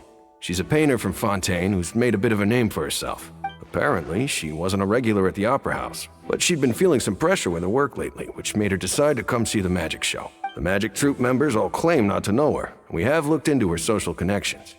It seems that she has no personal grievances or conflicts of interest with the suspects. Simply put, she wasn't related to the Magic Troop at all, which matches the features of the previous serial disappearances. Were the victims of previous cases also chosen at random? That's how it seems to us, in any case. Apart from the fact that they were all young women of around the same age range, there really weren't any other connections between them. Okay then. No need to be so formal. If you do happen to see the missing girl, please be sure to contact us. It is of utmost importance that we get to the bottom of these disappearances.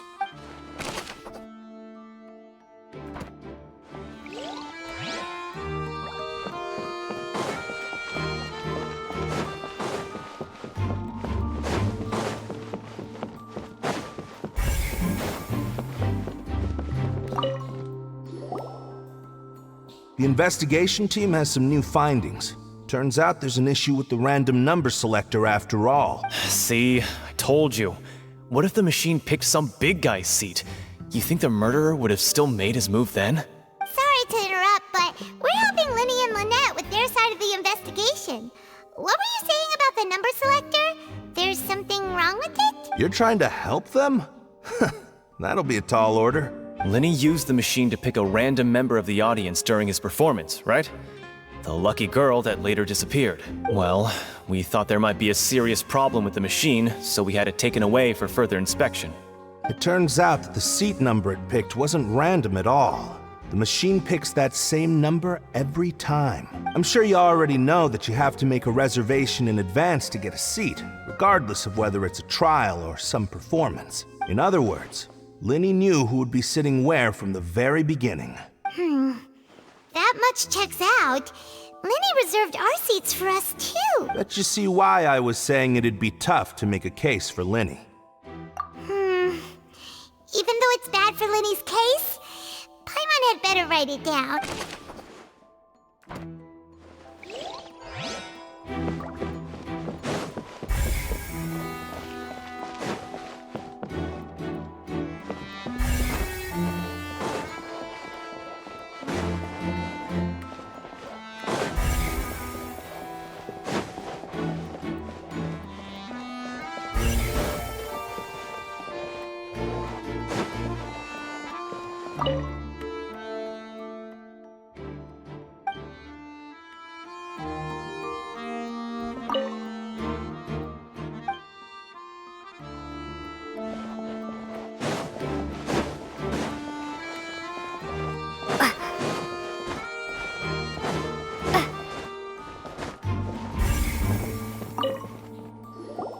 I see that you're investigating the area. Well, it just so happens that I'm interested too. If you find any new and interesting leads, be sure to share them with me, alright? We don't have too many thoughts yet. Then why don't I tell you my hypothesis first? The way I see it. And I'll start it with that loud thud. The thud? Oh, you mean the sound that happened during the countdown? Yes, exactly. It wasn't terribly loud, but I suspect that most people heard it. It's just that everyone was awaiting the results of Linny's trick with bated breath, so no one paid it much mind. But now that the incident has happened, the thud has become an important clue. That makes sense. So, what do you make of it? I'm of the opinion that it may have been the sound of Linny's accomplice. Lynette, perhaps.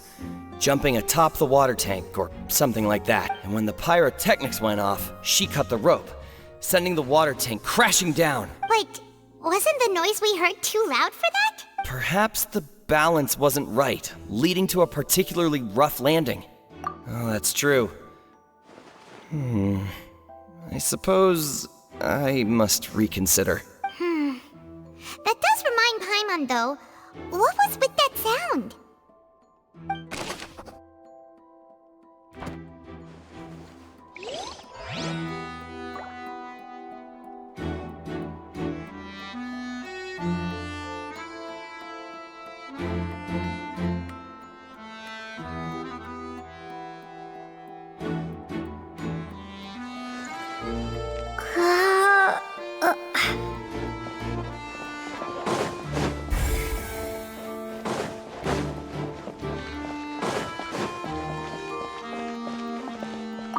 Linny's still talking to the guards.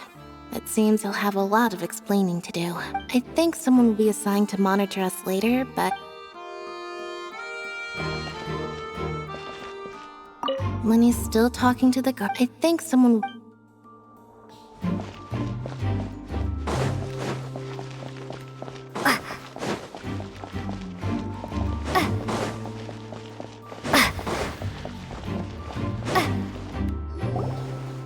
Hey, you! Yes, both of you! Over here! I've been keeping an eye on you for a while now. Huh? You mean us? That's right. If I'm not mistaken, you're also among those who wish to cut down the thorns and pursue the truth. No? And by the looks of it, you're not from Fontaine. Well, you're right on the more about that one, but who are you? Have you never heard of the Spina di Rosula? From mediating disputes and providing protection to solving conundrums, you name it, Spina di Rosula does it. And I, Navia, have the honor of being its renowned president. Though those who play by our rules call me boss. I'm Silver, her attendant. Pleased to meet you. And I'm Melus. Demoiselle's various daily needs and affairs are under my purview. Huh? Boss? Demoiselle? What gives with the names? Well, I am the second generation president. Melus and the others are still used to my previous title. My apologies, Demoiselle. Should you prefer, boss, I will endeavor to use that instead. No need. You don't have to call me boss. Just Navia is fine. Okay, if you say so. Not that we're members of Spina di Rosula anyway. All merely trifling details. Never mind. Now, back to the situation at hand. That's right. I've always kept an eye on the serial disappearance cases. My interest stems from a matter back from my father's time. Judging from the look of things, I find Linny an unlikely mastermind. Really? We think so too! That's why we're looking for clues now. But how did you come to that conclusion? Intuition, naturally. My unparalleled intuition. Farina sure was quick to point the finger at Linny without any decisive evidence whatsoever, wasn't she? But that's not uncommon for her. If you remember, the Justice had to interrupt her and ask if she was pressing charges just to keep her from getting carried away. Anyway, a trial begins the moment someone levels charges. And, of course, there was no way Farina was going to back down in that situation. Sounds more like you just don't trust the Hydro Archon. Well, What's your opinion? I must admit that she can be interesting at times, but liking her doesn't mean that I'll blindly agree with her.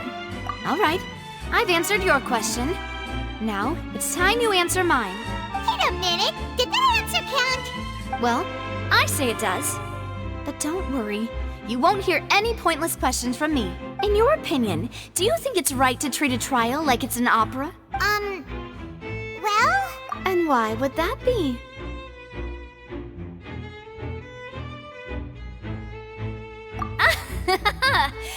See, Silver and Maloose?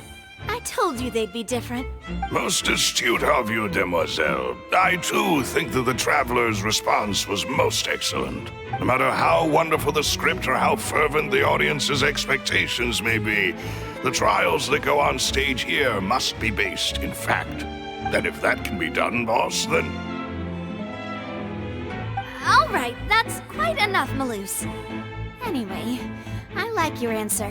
You passed with flying colors. Now, I need to make some preparations, following which our joint investigation shall commence. You two shall be my assistant. Wait! Since when did we become assistants? Oh, well, I can be the assistant. Sure. Or your companion, if you like. I'm really not that fussy. That's more like it. Far be it from me to brag, but I believe that Demoiselle's intuition will be instrumental in uncovering the truth. You wish to save a friend from false accusations, and we wish to unravel the disappearances. In this sense, our goals are aligned. You have a point. You're quite the talker, aren't you, mister? And what about you over there? What do you think? You seem like you've got something on your mind. I have nothing to add. Oh, alrighty then. We'll be making some preparations first. Just be sure to let us know if they start revealing Linny's tricks. Thanks!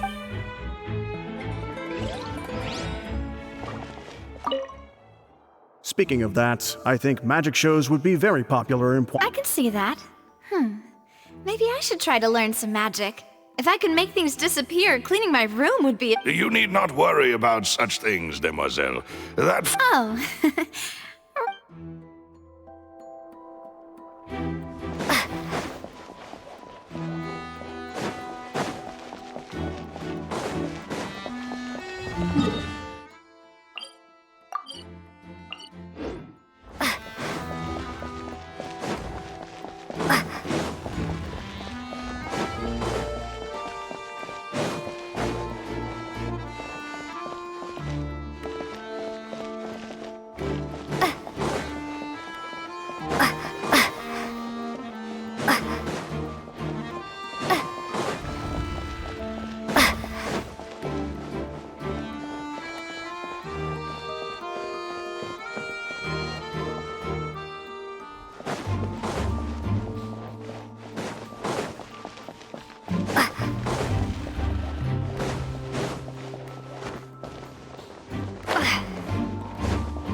No one can freely enter or exit the Opera House at the moment. If you wish to leave, you must register your identity with us first. No, we're not leaving. We're representing Linny and Lynette as attorneys, so we're investigating the case. Were you always guarding this entrance? Yes. After the Chief Justice gave the order, everyone coming in or out must undergo a strict inspection. So, the missing girl couldn't have left from here. At least, not from that point on. I doubt there was much opportunity then either. How can you be so sure, Well, because I was in charge of security near the entrance at that time. I couldn't see Linny's performance from here, which was quite a shame. Just my luck. But still, I did not abandon my post. And I stayed put no matter how loud the applause was. If someone had so much as even approached the door, I would have noticed it, let alone if they had tried to leave. We Melusines are good at that sort of thing, you know. So, it's safe to say the girl couldn't have left through here. All right, thank you for your help. This will be useful info.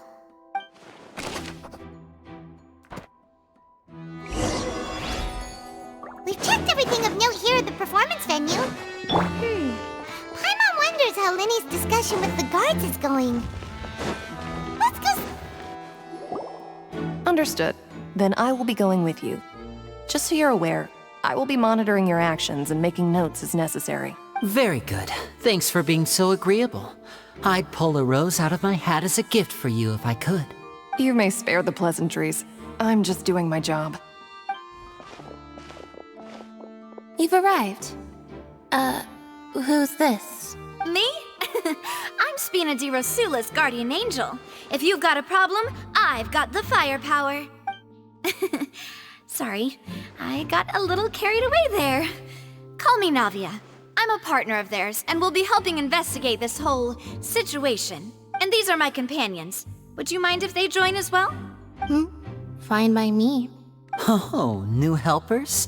I would be most grateful. Well, let's just say we're tagging along. It's not every day you get to see the secrets behind magic performed on such a large scale. I appreciate your kind interest. Come with me. We'll be heading below stage. Huh? Below stage? Yes, a world of secrets is hidden beneath this magic box, prepared specifically for this switcheroo trick. But before I reveal everything, you should have a look first. Notice anything strange here?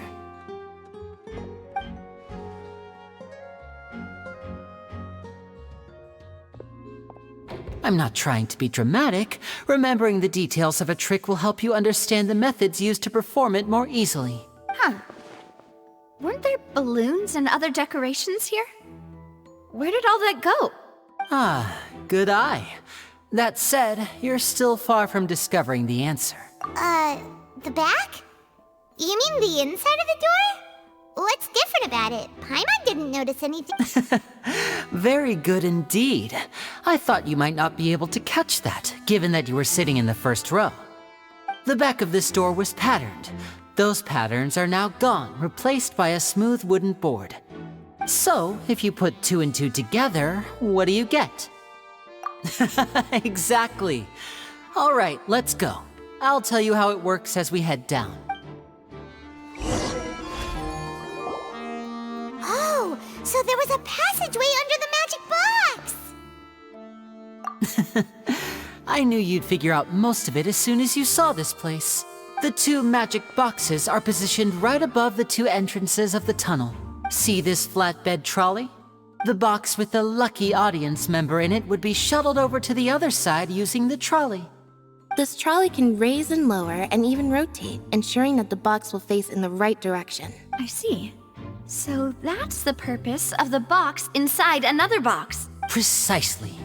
The inner box would descend after the audience member was put inside and be moved along the trolley, all while the outer box would remain on stage as if nothing had ever changed. So that's how you did it! Once the box was lowered, the trolley would store some energy through this device here, with which it would complete the rest of the steps. The audience member would only be able to feel some slight movements in the dark, and by the time she walked out, she would already be back on stage. Right!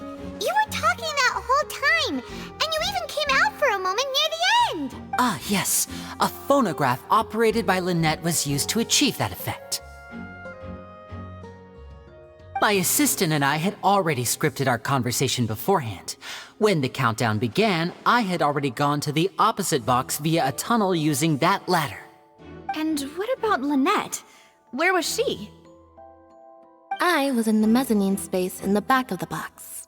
Oh, interesting! That's how we were able to coordinate Linny's lines with the assistant.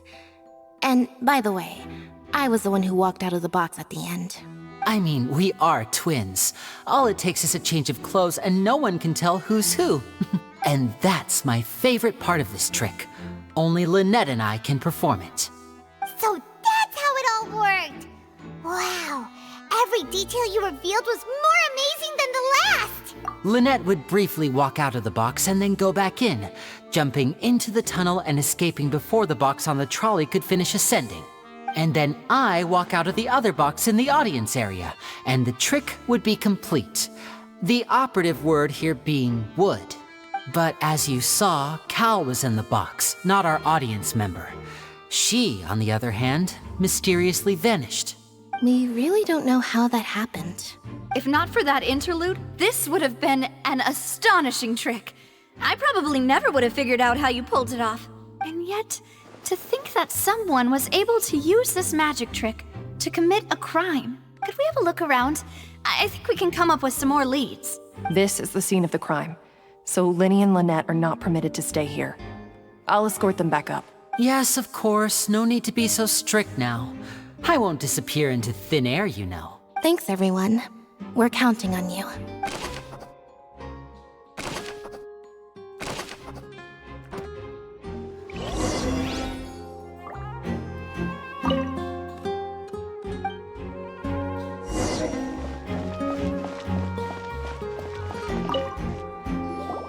The floor is wet. Please be careful not to slip. Speaking of which, why would there be water here? Oh, Paimon knows! It's one of those tricks where you pour water into a jug and then flip the jug over only for the water to disappear. And here's a broken vase. Huh. Did the trolley knock it down while moving? That can't be. The trolley moves along tracks from start to finish. It couldn't have hit the vase at this distance. Let's note this down too and think about it later.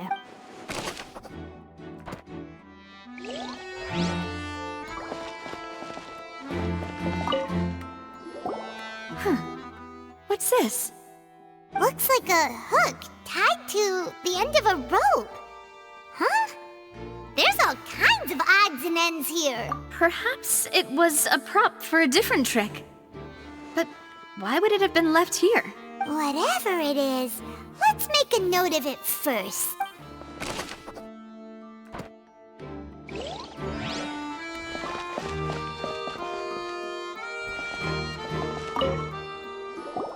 Oh, these are the clothes that the lady chosen from the audience was wearing, right?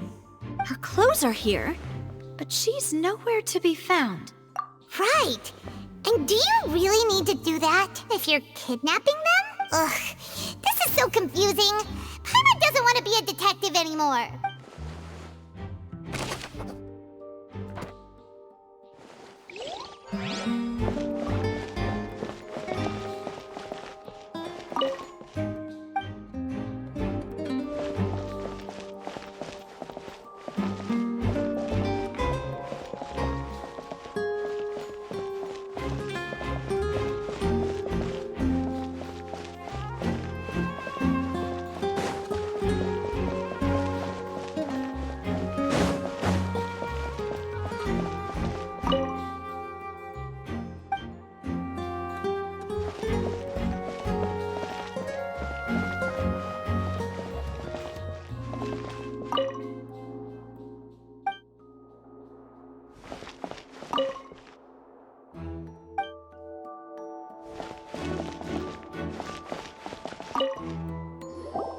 What is this place? It seems someone could fit through here. Could this have been the suspect's escape route? Alone, perhaps.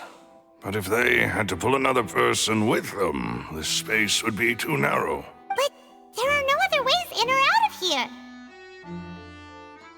Oh, you're right! Let Paimon write that down.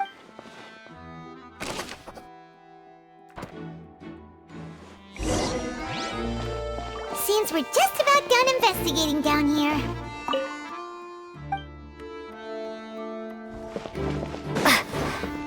Yes, let's head back up.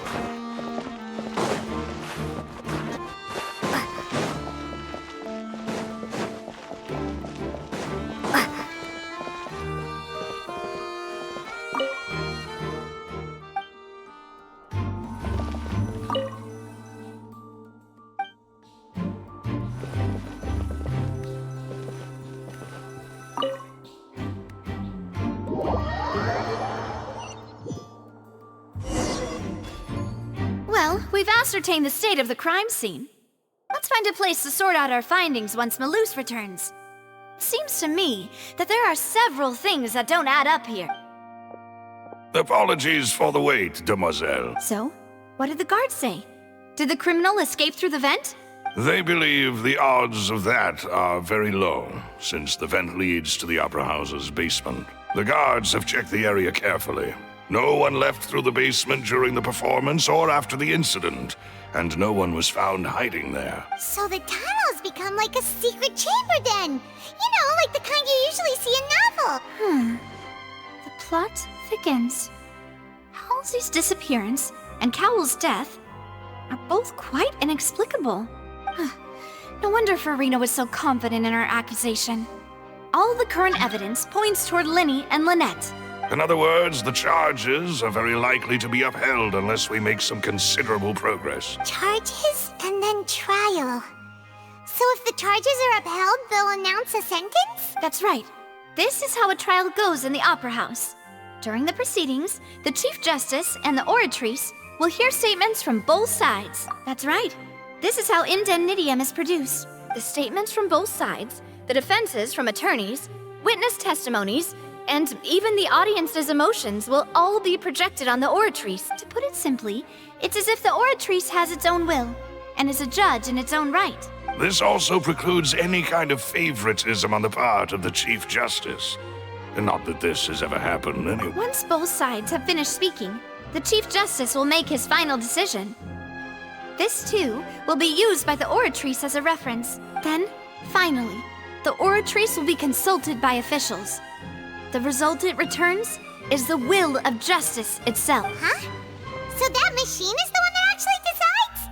Paimon thought Novelette called the shots. In practice, there is very little difference. Both have always come to the same judgment, which is why people have great faith in the Chief Justice. Yes, the guards also asked me to convey that none of us will be allowed to leave this place before the trial. Huh? Why? Because we've chosen to act as the twins' proxies. That makes us persons related to the case. They're concerned that we might be colluding with outside parties, or that we might find outside help to disrupt the case. And even if that were not so, it could prove problematic if we happen to spread key information about the case ahead of time. I'm ready to break out at any time. Whoa! There's no need for that! Paimon thinks they have a point. That said, are they providing food? Of course. I just hope you don't mind the lack of options. I'm afraid that catering to all tastes is not in the cards, nor is any guarantee of balance. In that case, let's just sort out our findings together here. Pity. I was hoping to take you to try some of Fontaine's famous desserts, too. I mean, what better way to properly think through our findings than over some tea and sweets? Huh. Breaking out suddenly doesn't seem like such a bad idea after all. Just kidding! Just kidding! Paimon will still do her best, even if there are no snacks. What do you mean, no snacks? Of course we'll have snacks. If we cannot buy some, then we'll simply make some. Huh? Here? But how? Understood, mademoiselle. Everyone, please come with me.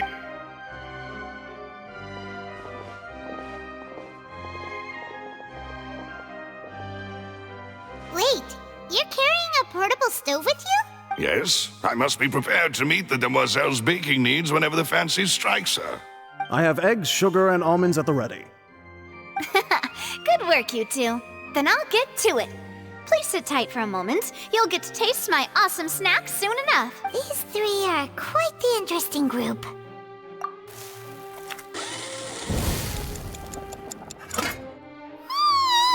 And Paimon thought it smelled good while it was still in the oven. Oh, it's even better now. Paimon can't stop drooling. From the way you had these two guys carrying all that stuff around, Paimon thought you'd have them do more during the baking process. But you ended up doing the entire thing by yourself. Beating the egg whites, grinding almonds, everything. I was applauding. And I was giving encouraging smiles.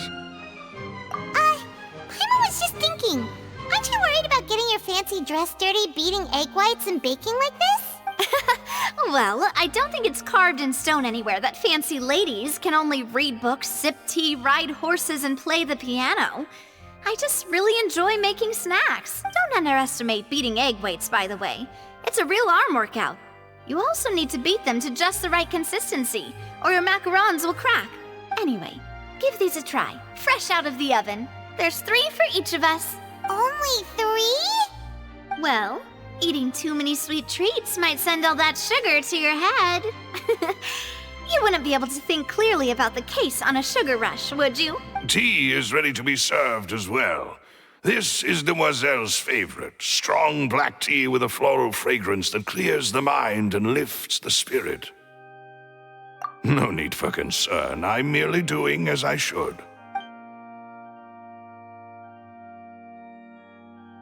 All right then. Down to business. As Paimon mentioned previously, the tunnel seems to be something of a secret chamber.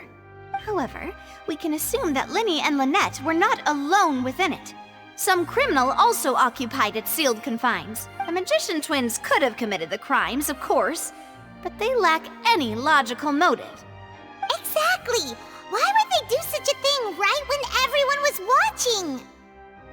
The flower vase and the thud we heard during the performance could indicate some altercation between Halsey and the criminal in the tunnel, resulting in the shattering of the vase, the discarding of her clothes, and her abduction. Perhaps the criminal thought that since she was chosen from the crowd, she would be too easy to identify if she was still wearing the same clothes. Paimon thinks that makes sense, but the real trouble is...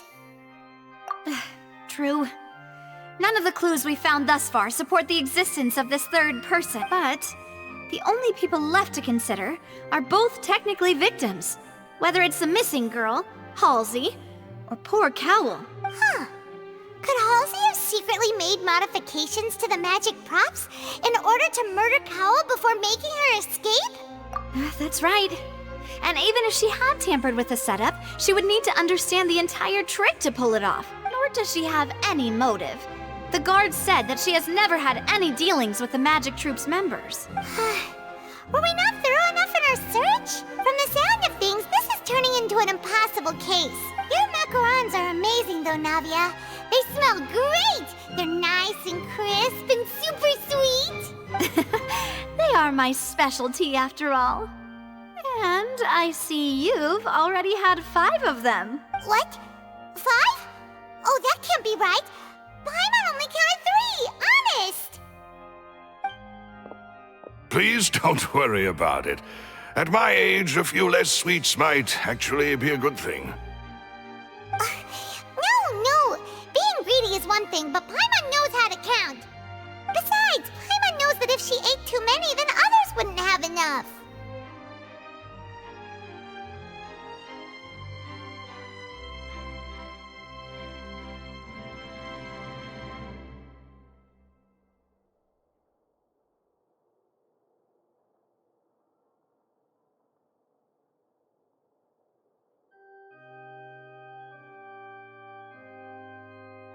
Wait, even you don't believe Paimon?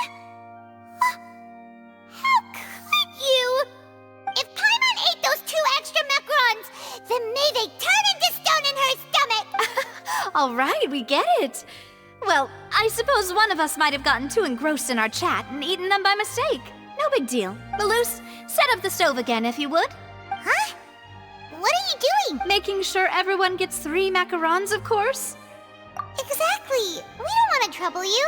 As you wish, Demoiselle. And I have the egg, sugar, and almonds. Well, this really is your hobby, huh?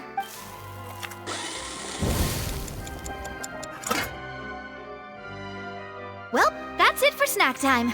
I'm going to have another look around the area. I don't know what we're looking for yet, but we've still got some time. As attorneys, I suggest the 2 of you think the case over again.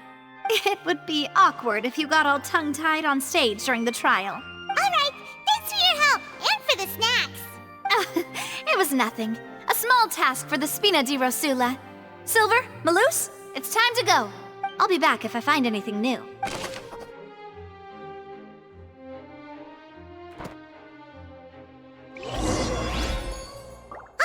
It's time to put our heads together. We've got to get our defense ready for the trial. Oh, it's probably gonna be a long and difficult case. There's no point in worrying about that now. We just need to prepare. Here, take Paimon's notes. They should help you review the situation.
I do?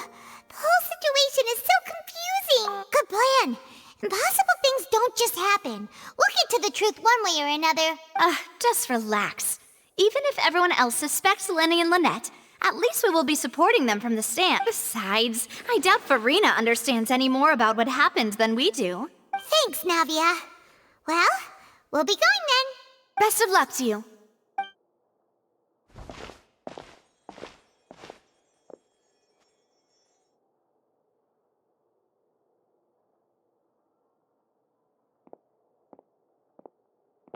Finally, you're back.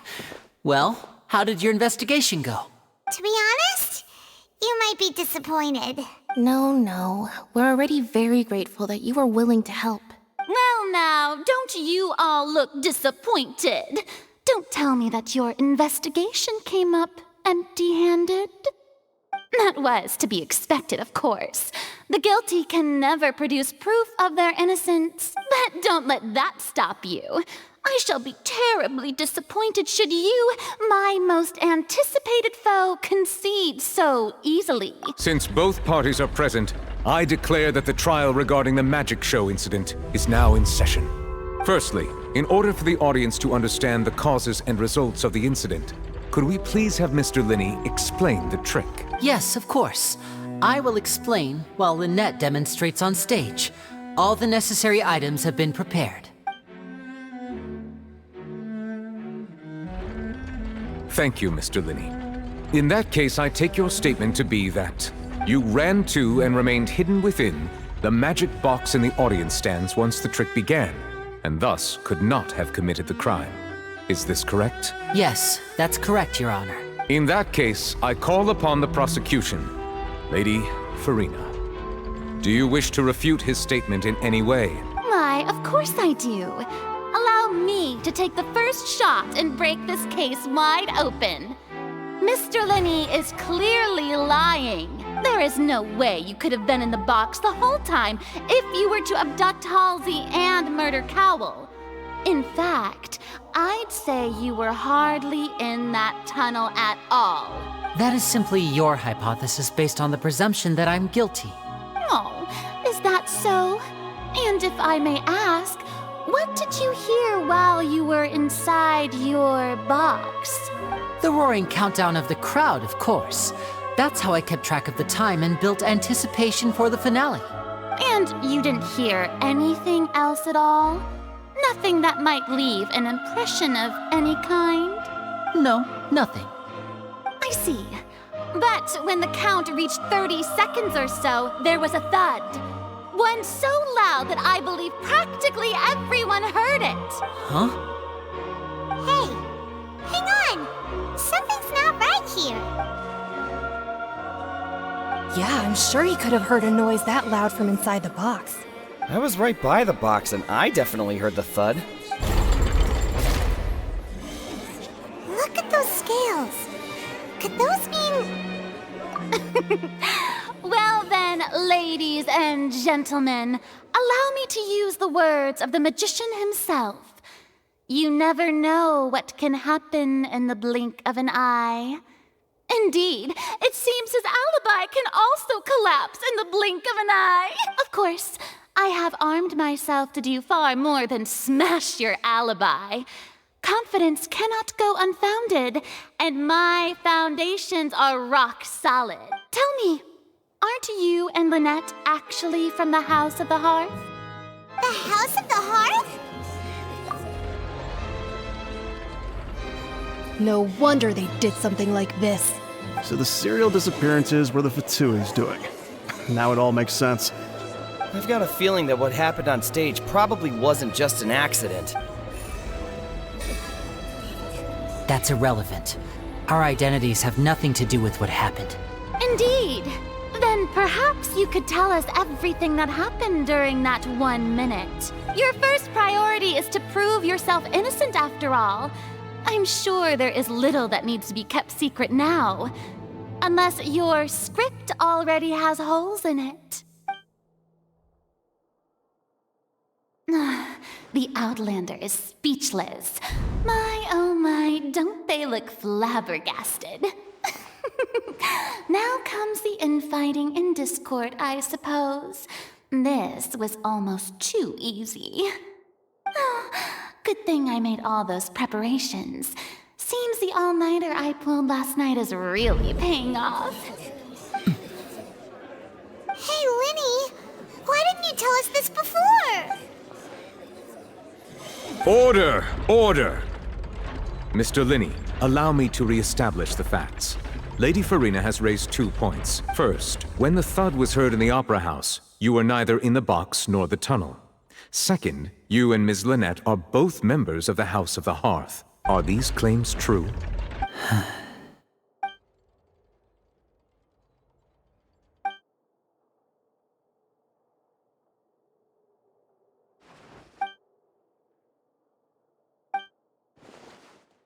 Please answer my question, Mr. Linney. I'm sorry. Yes, they're true, Your Honor. I knew it! Well, that's it. We might as well move on to the sentencing already. What should we do now? Granted. In that case, what is your request? Is that really necessary? They're already as good as guilty. The defendant deceived their own attorneys. What is there left to discuss? Order! Order, I say! Your request is reasonable, and we shall adjourn. This trial will reconvene in 1 hour.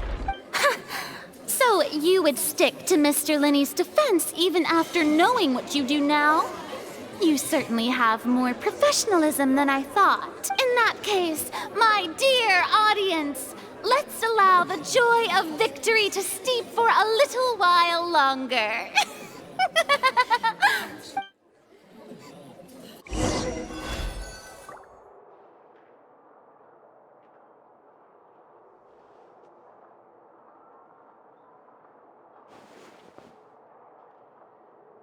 Well, this is awkward. I didn't think the Hydro Archon would dig all that up.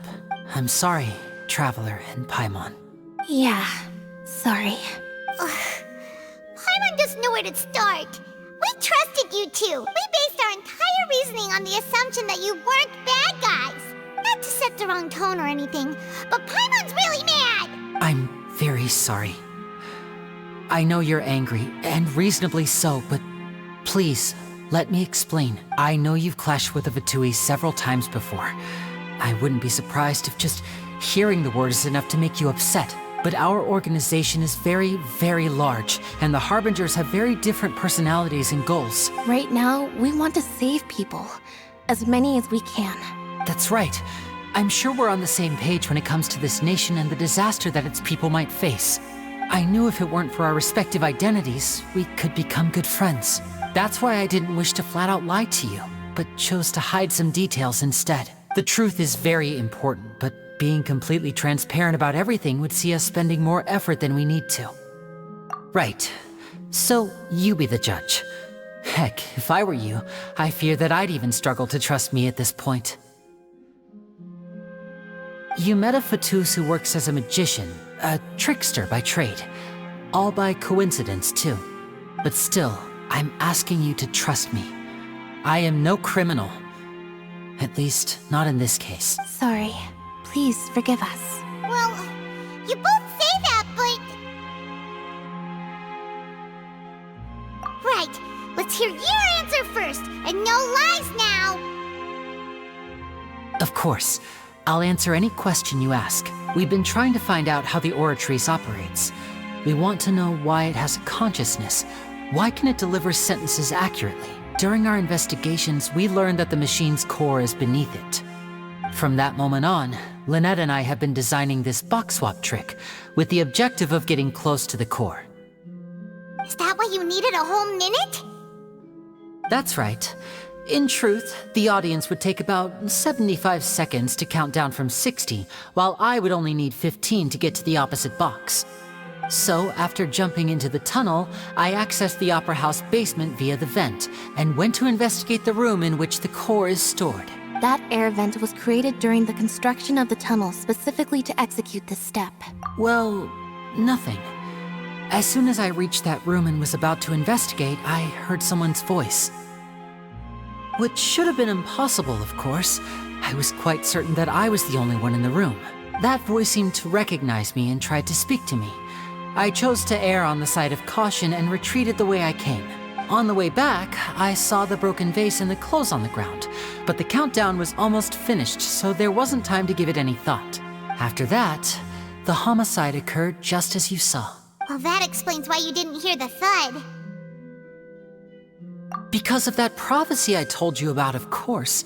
We must know all we can about this nation's secrets in order to deal with that prophesized crisis. That's the only way we can save everyone. So, there you have it. The whole truth. I swear, I didn't hide anything from you this time. It was never my wish to proceed under this cloud of mistrust either. But like I said earlier, you can be the judge. If you want to leave because you don't trust the Fatui, there's nothing I can do to stop you. Well, Traveler, you decide. Paimon will follow your lead however you choose.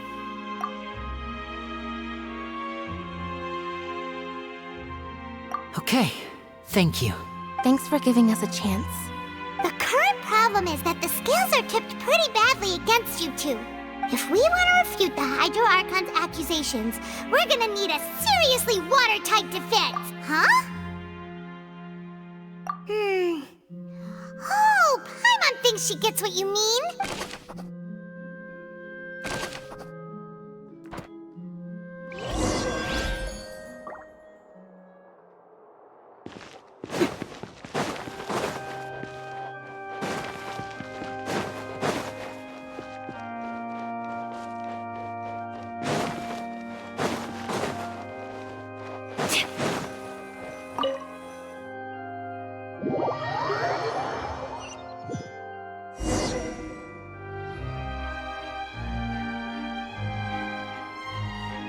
Both parties have returned to their positions. Let us continue the trial. When last we left off, Mr. Linney acknowledged the new evidence presented by Lady Farina as fact. Therefore, Lady Farina may continue stating her reconstruction of the event. That took long enough. Now then, if everyone would lend me their attention at this stage, let's revisit that scene from Linney's perspective.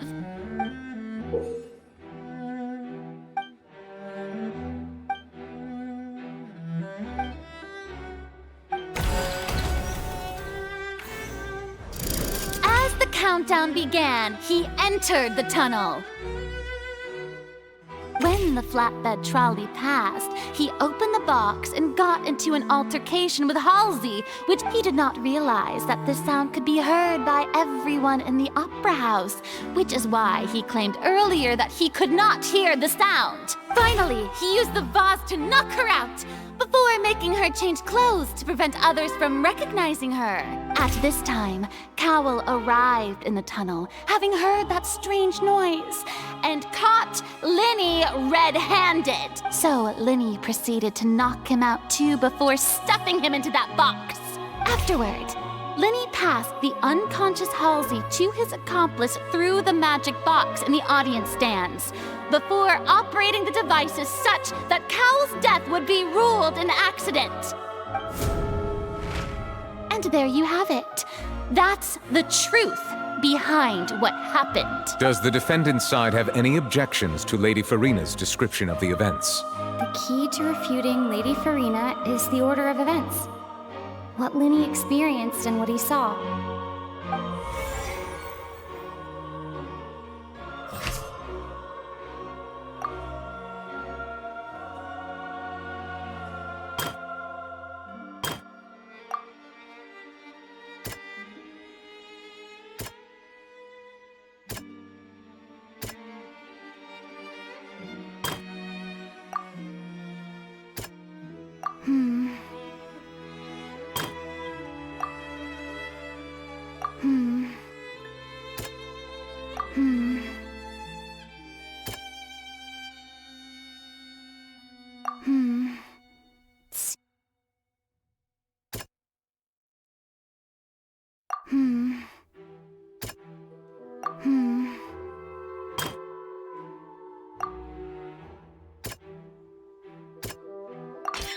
According to Linney, He left via the vent after entering the tunnel.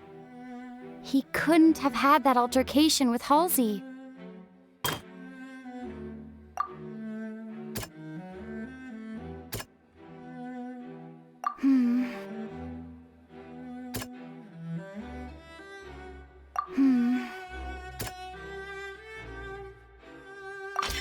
Linny went to the room that contains the Oratrice's core. This is the actual truth.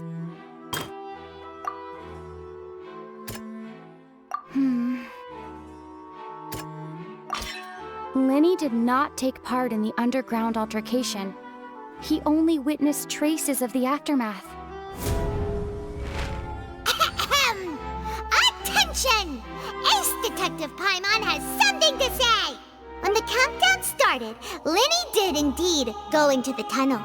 But he immediately used a vent to access the Opera House basement, which is where the underground core of the Oratrice is stored. Once he reached that area, he heard a voice in what should have been an empty room. Since he felt something was amiss, he returned immediately. The crime scene had already developed by the time he reached the tunnel again, and in order to complete the magic trick, he did not remain there for any length of time. Finally, he reached the surface, and that was when the accident happened from his point of view. Therefore, he's innocent!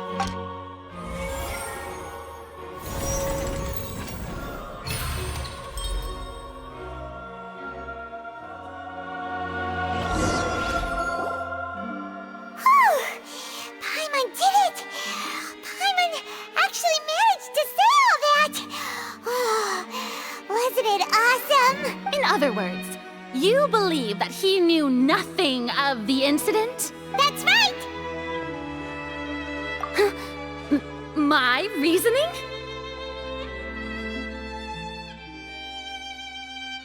If that's the case, then if Cowell hadn't entered the tunnel, who was the entire setup meant to kill? Assuming that what you say is true, Linny only needed to kidnap the young girl to cause a new disappearance case. What would the point of killing someone on stage be? Oh, they have a point. That's right, you tell him! And that's why they're partners of mine. They've managed to turn things around. Oh, well, your denial is very strident, I'll give you that. But what? Of course I do. If he had been in the magic box the whole time, how could he have not heard that sound? Why do you ask? You're saying that he wasn't?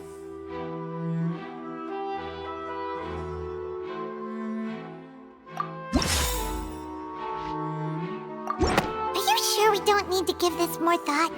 Paimon thinks there's some...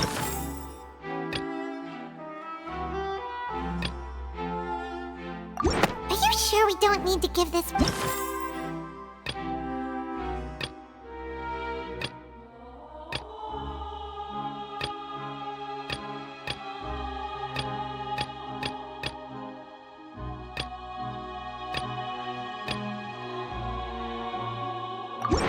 That's right! Linny wasn't in the box or in the tunnel. That's why he didn't hear anything strange during the performance. This means that when the crime happened, Linny had already entered the basement via the vent. The same clue you used to disprove his alibi has now become the best proof! How do you like that? Well played. To think you'd use such logic. Well then, if it wasn't Linny who committed the crimes, then who was it?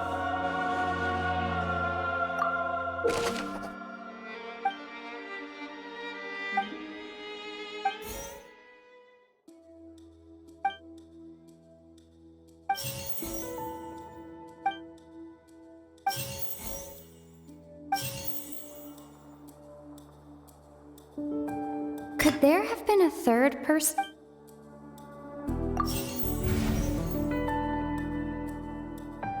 The deceased's name is Cowell.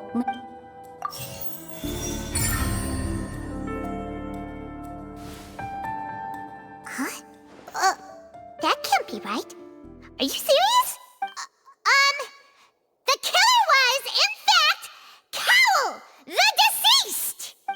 Oh, is that so? How interesting! Let's hear your reasoning then. What I must do next is recreate the truth.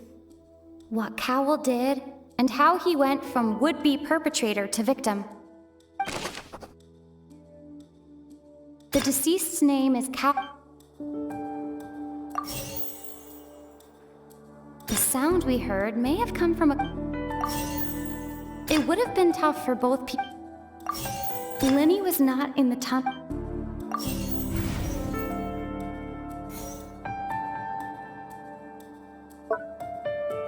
No one entered or left the opera. Halsey's clothing... It would have been tough for both...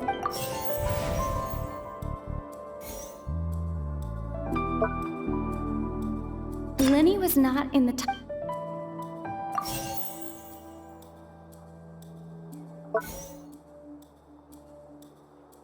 No one entered or left. The deceased's name is Halsey's clothing was...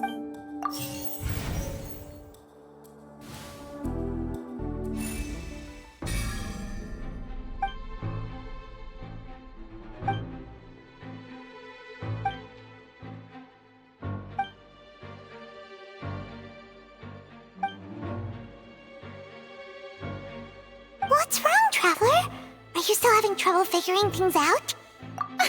I see how it is. So this was all just a bluff. And here I thought you had something to show for it. But it seems you're still far from the truth. Look, since we're at a dead end, why not consider a different track? Just like the trick as it transpired, the end result must have been utterly different from the magician's initial design. If only we knew how Halsey disappeared. Well, that would be nice, but the tunnel only has 3 exits, and none of them seem very likely. And it's not like this is a magic trick where you can just make a real live person disappear. You know, like you did from that water tank, Lynette. Excuse my interruption, dear opponents, but do you not see that the crowd is growing impatient? There is no greater sin in this opera house than an awkward delay in the performance.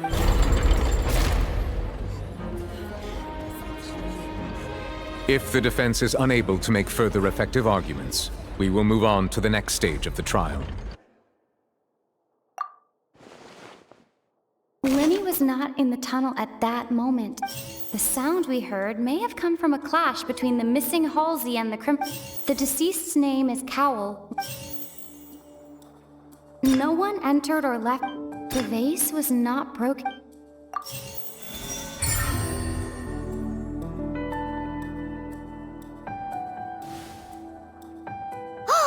Paimon gets it! It all comes together if Halsey disappeared instead of being kidnapped. Lynette escaped from the water tank, vanishing gradually and leaving only clothes behind. If there's a similar method where a person could be transformed into water... Oh, just a moment, please. I do hope you know how preposterous you sound at the moment. How could a person ever be transformed into water? This is reality we're talking about here, not some magic trick. Must we really? I should think that of anyone. Your friend Linny already knows this truth very well. Magic tricks are ultimately just illusions and misdirection. But Halsey's disappearance is very real. We're talking about 2 completely different things. Even so, I trust the Traveler's judgment. The truth must be out there somewhere. Perhaps some new line of reasoning may open if we try to gather all the focal points that don't make sense. Since Cal was the deceased, we haven't placed much attention on him. But given that we aren't making much progress with the case, it wouldn't hurt to have a look at his belongings, would it? people really do come up with all sorts of harebrained schemes when at the end of their rope. The way I see it, your suggestion that we broaden the scope of our investigation is nothing but a tactic for stalling the trial. Nevertheless, I believe that this is a reasonable request on the part of an attorney. Since the trial does indeed appear to be at an impasse, I believe that additional evidence may help us make more progress. Guards, please step into the lounge and examine the personal effects of the deceased, Cowell. We are still examining the items, but we have already made critical progress that we feel must be shared with everyone post-haste. We discovered several test tubes of fluid within Cowell's baggage, each labeled separately. The notebook in his backpack claims that these fluids are water from the primordial sea. The primordial sea? The note's contents also indicate that Cowell belonged to an organization that sells illegal drugs and that he had an accomplice. The notebook has many entries concerning safe usage of these fluids, in which the keyword dissolve appears many times. One of these tubes was labeled Opera Epiclese, along with yesterday's date. It is empty. The notes also state that these dissolution properties work exclusively on people from Fontaine. It's likely that Halsey was chosen as some sort of test subject. As such, we believe that the defense's hypothesis is, in fact, supported by sufficient evidence. You've got to be kidding! People dissolving into water? Could something so ridiculous actually be true? Wait a moment. This reminds me of a certain prophecy, but it's just a coincidence, isn't it? Huh. If people can become water, does that mean that the water tank's real use was as a means to hide water stains? And if Cowell was targeting that girl... Wait just a minute. Could that mean... You two, with me, quick! Demoiselle, wait! What about your partners? Let's go. Just trust me. Order! Order! It is undeniable that further examination of the deceased's personal effects has yielded some surprising results, but we cannot yet verify the veracity of these clues. Still, let us assume that these clues are indeed authentic, albeit with the understanding that Ms. Halsey has yet to be found. Guards, please continue examining the items along these lines. Mr. Linney, it appears your hypothesis is supported by the evidence, so please continue speaking.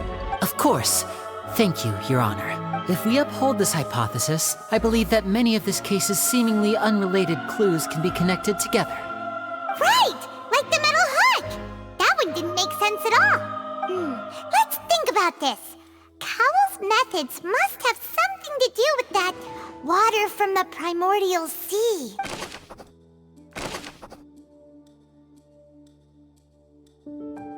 The rope that strung the water tank. Now it seems like the hook rope. The deceased's name is... The water from the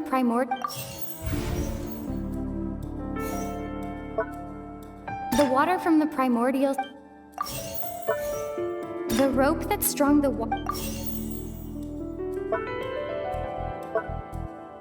Lynette was in the magic box. Lynette was in the magic box. I remember there was...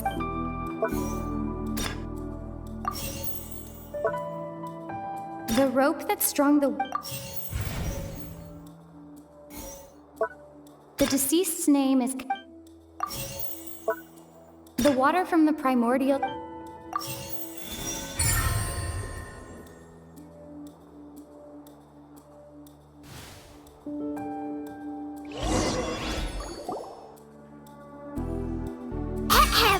It's Ace Detective Paimon's time to shine again! In the original plan, Cowell would tamper with the water tank rope and the number selector securing his target. When the magic box containing Halsey was lowered, the metal hook would retract gradually and pierce the balloon at the top of the box. When the balloon attached to the box popped, the water from the primordial sea inside it would pour down and dissolve Halsey. Afterward, Cowell would enter the tunnel and break the flower vase to conceal the water inside the tunnel, with the remaining evidence being covered up by the water tank on stage. But he encountered something unexpected in the tunnel, and wound up being fatally hit by the same water tank he meant to use to cover his tracks. Huh. That does make sense. That actually links together a lot of the more confusing pieces of evidence. Oh dear, what do I do? Even I think they sound convincing now. Have I falsely accused an innocent person? What a humiliation. Now, it seems like the only point of contention remaining is the exact circumstances that led to Cal's death. His notes mentioned he had an accomplice who could be related to the situation. On that note, the guards have just contacted me indicating that they uncovered new evidence. I shall now invite him on stage to share it with us. Thank you, Your Honor. We were just inspecting the luggage of the other people involved in this case, and we found an identical sample of the water from the primordial sea among Linny's personal effects. What? That can't be. Oh, I see. Well, how wonderfully comedic to have your own counterattack only to come back and wound you. Does this not clear all doubt? My dear citizens, my loyal audience, allow me to present my reasoning and bring this performance to a swift close. Linny did not need to take part in the dissolution of the young woman at all. Indeed, he did leave the scene, having made modifications to the props beforehand. His accomplice Cowell then caused Halsey to vanish using the water from the primordial sea. But upon his return, in cruel avarice, Linny desired sole credit and prepared to do away with his partner in crime. Ultimately, he knocked Cowell out, and the tool meant to cover the crime up also became a murder weapon. Now, as much as I regret having come to such a viciously straightforward conclusion, it does seem that the famed Fatui is quite the cold-blooded and ruthless organization. Am I right? We've used up all the evidence we collected. There's no way for us to make a rebuttal here. Is this the end of the road? Oh no! Paimon can't think of anything either. It doesn't look like there's any way around this. Seems using the water as new evidence was too good a move. Why did this have to happen now? I think we've all seen enough now.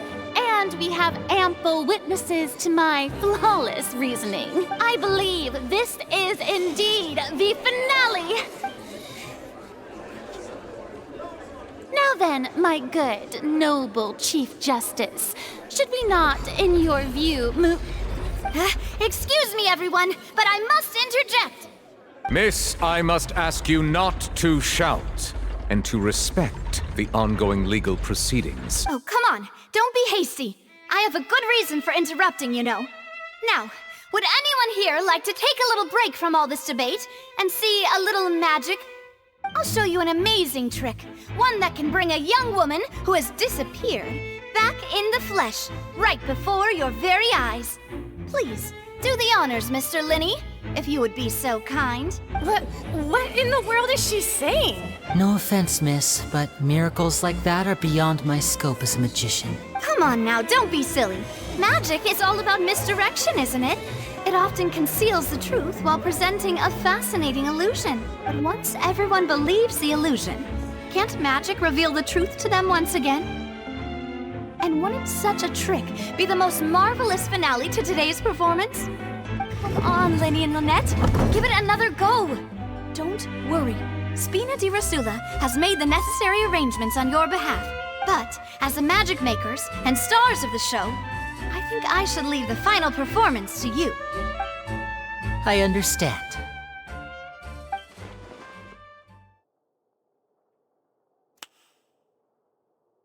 And voila!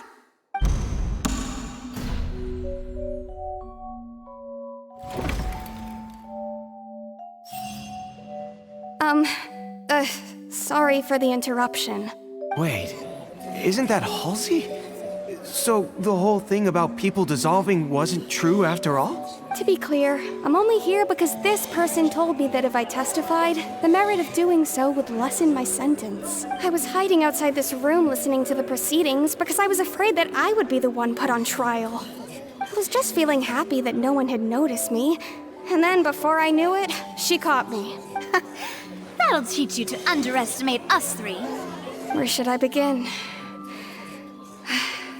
I'm sorry. I'm the one who killed Cowell. I admit it. What? Why? Firstly, my name isn't Halsey. It's Lillian, and I'm originally from Mondstadt.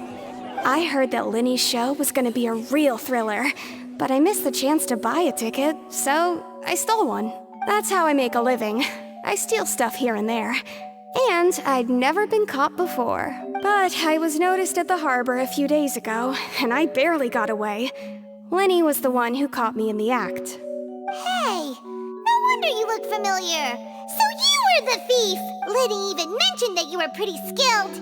Well, and I thought that would have been the end of it, but then the number selector chose me. He even mentioned the Fortress of Meripede. That's a prison, isn't it? So you can imagine how shocked I was. I thought he was on to me for sure. So I played along with the show while looking for an opening to flee. But then I got water poured on me for no reason, and then someone jumped into the tunnel to nab me. I wasn't going to take that lying down, so I knocked him out and stuffed him into the box.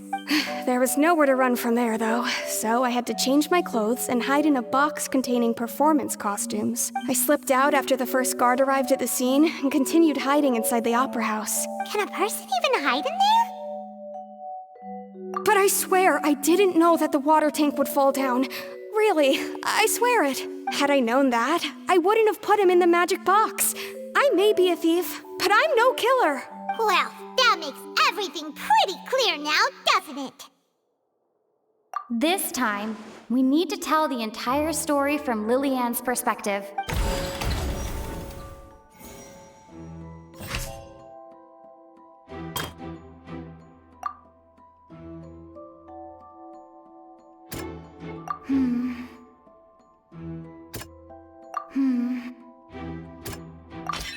The strange sound.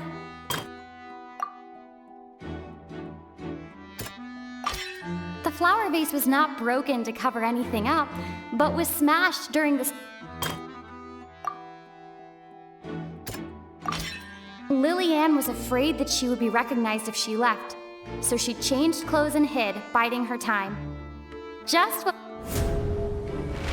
And it's Ace Detective Paimon time! Having been selected out of the blue, Lillian panicked. Her panic only intensified after she entered the tunnel and had water poured on her head. So she kicked the door open, producing the thud we all heard.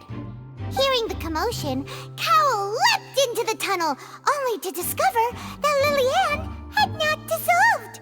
He did not know that Lillian was not from Fontaine, but was a thief who made her way in by stealing a ticket. Mistakenly believing that the water from the primordial sea needed time to take effect, he tried to force Lillian back into the box. The two broke the flower vase during the struggle, but Lillian came out on top, knocking Cowell out and putting him in the box. With no way of escaping, she changed her clothes and hid in the costume trunk until the performance ended.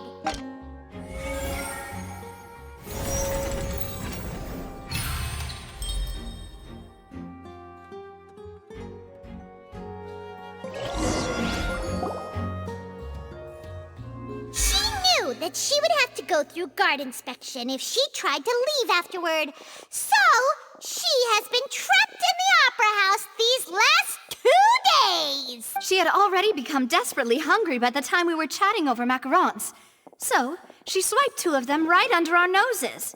Talk about a sneaky thief. At this point, all the events that happened in the tunnel have now come to light. Ah, so that's the whole story. Bravo! Bravo! Now then, Lady Farina, do you wish to speak against the defense's statements? Please answer the question, Lady Farina. Also, if I may add, the trial has not yet ended. As such, I request that the prosecution not leave the room before the proceedings have concluded. What? Are you reading my mind now? No, I have no further arguments. I admit defeat. But really, could you at least have left me with some dignity? Wow, look at that! She's like a deflated balloon now! If there are no objections, then as the Chief Justice of Fontaine, I shall once again repeat the full sequence of events. The actual perpetrator of the serial disappearances, Cowell, selected his next victim from the audience reservation list. With some modifications to the selector, he could ensure that the pre-selected young woman would be chosen. To cover up any evidence while committing the deed, Cowell thought of allowing the water tank to fall, which would conceal the water left behind after the young woman was dissolved. He also tampered with the rope suspending the water tank, using the fireworks at the end of the performance to cause the tank to drop and hide the watermarks. He poured the water from the primordial sea into a balloon during the preparation of the magic box and stuck it to the box's lid. Finally, he passed the prepared hook on a rope through the gap in the magic box's door when bringing the young woman to said box. When the magic trick officially began, the box containing the woman was lowered into the tunnel, tightening the hook rope and bursting the balloon containing the water. If all had gone to plan, the young woman would be dissolved at this time. However, Lillian was not from Fontaine and thus fled the box with a loud noise. Realizing that there was trouble, Cowell entered the tunnel and met Lillian. Thinking that the waters had not yet taken effect, he decided to proceed. However, his opponent was more capable than he thought, and he was overcome, knocked unconscious, and placed into the magic box, and thus became his own final victim. Lillian, according to her own statements, then changed clothes and hid until the performance ended, before hiding in other parts of the opera house. As for Linny, he was in the underground structures within the opera house, and was thus ignorant of these happenings. From this reconstruction of events, we can conclude that Linny, the accused, is in fact innocent. While there is much in Linny and Lillian's conduct that should still be investigated, this case, at least, can be handed over to the Oratrice to make the final decision.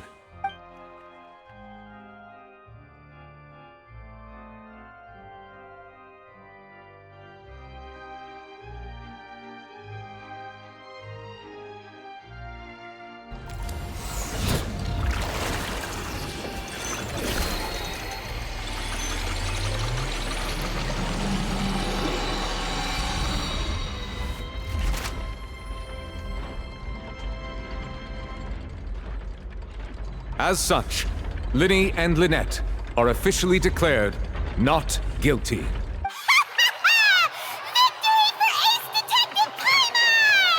Great work, partners.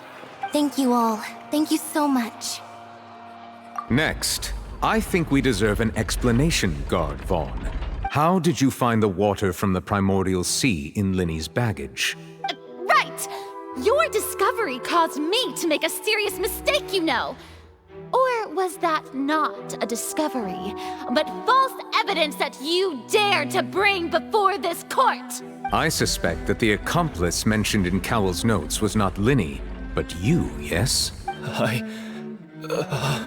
I'm sure you know what you must do to lessen your sentence. Speak quickly! Unless you want to earn yourself a one-way ticket to Coupon Town. I was just following orders. We were supposed to place blame for the serial disappearances onto Linny, and thus cause suspicion to fall on the Fatui. The higher-ups said this was the best opportunity to do so. And now that your plan has fallen through, and the secrets of the water have been revealed, you have become a liability to said higher-ups, yes? Therefore, you would be wise to tell everything you know, and seek the protection of the guards. Yes, I'll tell you everything I know. Our boss discovered that the water can cause people to dissolve. It can also be made into a potion, which, when extremely diluted, can cause people to experience unforgettable exhilaration. We've been in this business for a while now, and have made decent mora off it. The disappearances were also the boss's idea. I mean, this is the boss we're talking about. The...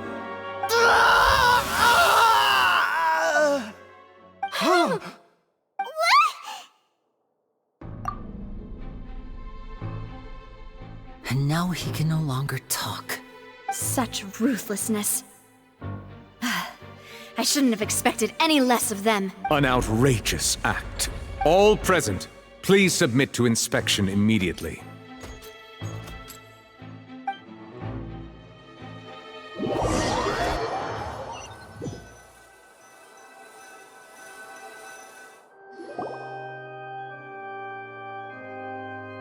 So, we're just going back now? That's true, but... Traveler, Paimon! Please wait. Lenny... I know you may not want to speak to me right now. Maybe you don't even want to look at me. But still, let me thank you again for defending me to the end, even after you learned that I'm a member of the Fatui. I guess. But regardless, I'd like the opportunity to set things straight. I didn't approach you with any ulterior motives or ill intent. I've spoken to you as myself, just plain Linny this entire time. As for why I'm a Fatus, it's because the goals of the House of the Hearth align with those of an orphan like me. That's all. That was how Father, who you might know as the Knave, approached recruiting us back then too. The Knave? The one who controls the House of the Hearth? She's your father? That's right. And since we're here, I was wondering, would you mind hearing a story?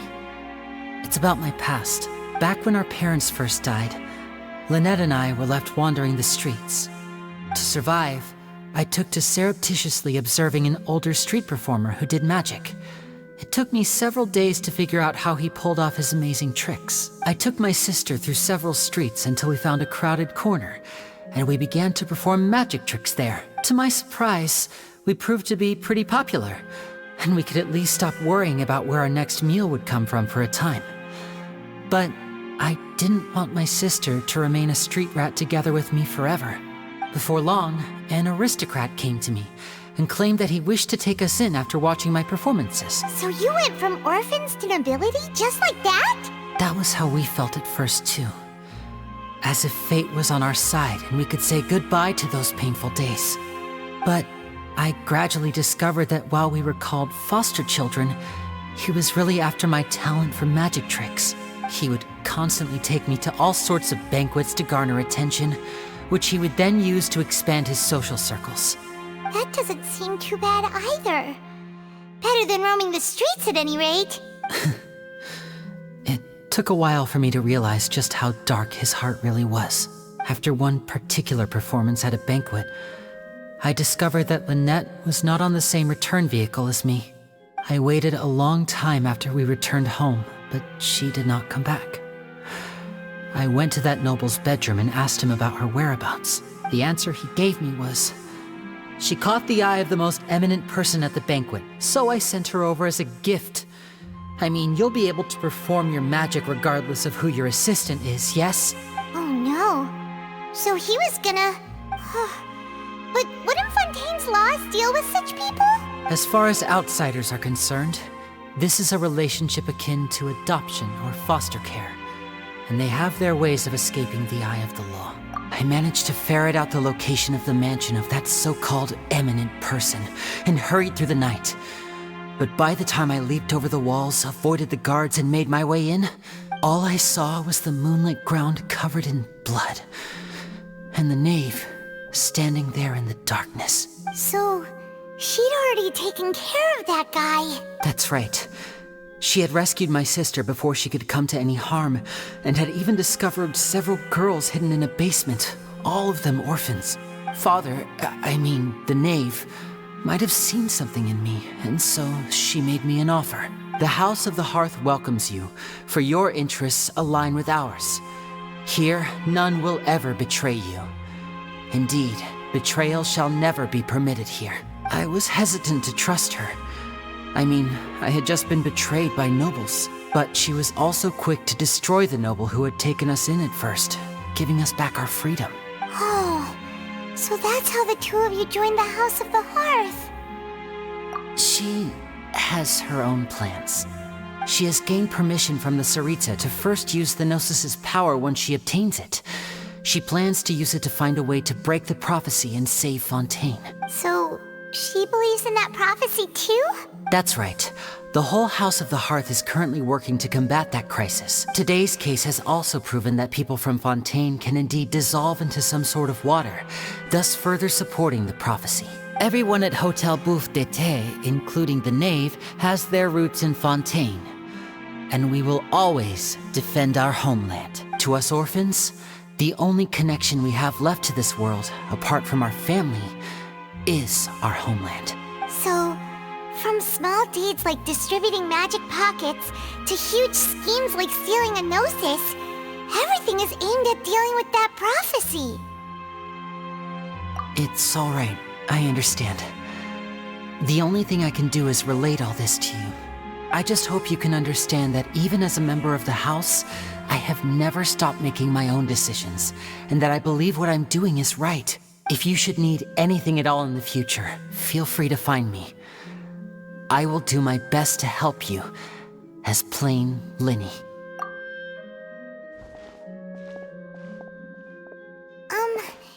Bye, Linny!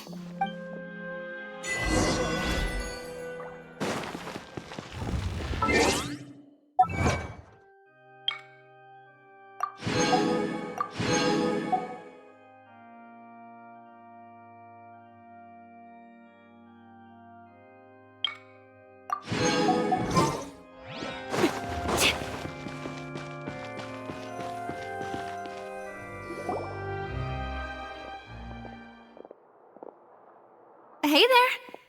What was with the disappearing act you pulled right as the trial ended?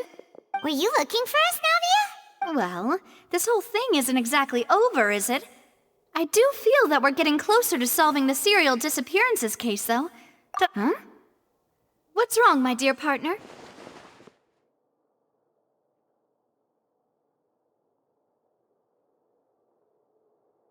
Besides, are you sure we're the ones who can crack a case that's been cold for decades now? And given that there's new evidence from the trial, there should be a trail of breadcrumbs for the Hydro Archon's people to follow now, right? Ah, I see. Well, I won't lie. I'm a little shocked to hear that from you. But I suppose you are just travelers who have only arrived in Fontaine after all. Sorry. I might have been too presumptuous. Don't say that, Navia. Ah, and we were having so much fun investigating with you, too. It was like having new waters flowing into a stagnant mire, causing new hope to spring forth, and the reflection in the murk to become clearer. Well, sorry about that. I'm a bit prone to nostalgia. Don't mind me. Wait, shall we have a farewell meal? You know, to commemorate our time as partners? Huh? Do we really need to get that formal? Well, guess you really did treat us as partners. Well, I'd just like to have a proper ending to every important memory. That way there are no regrets later. Anyway, it would just be a meal, so it shouldn't take up too much of your time. You don't have to twist Paimon's arm. If Boss Navia's treating, count Paimon in! Oh, wonderful. In that case, why don't we return to the court of Fontaine and head to the Hotel de Boer? I believe we'll make it just in time for dinner.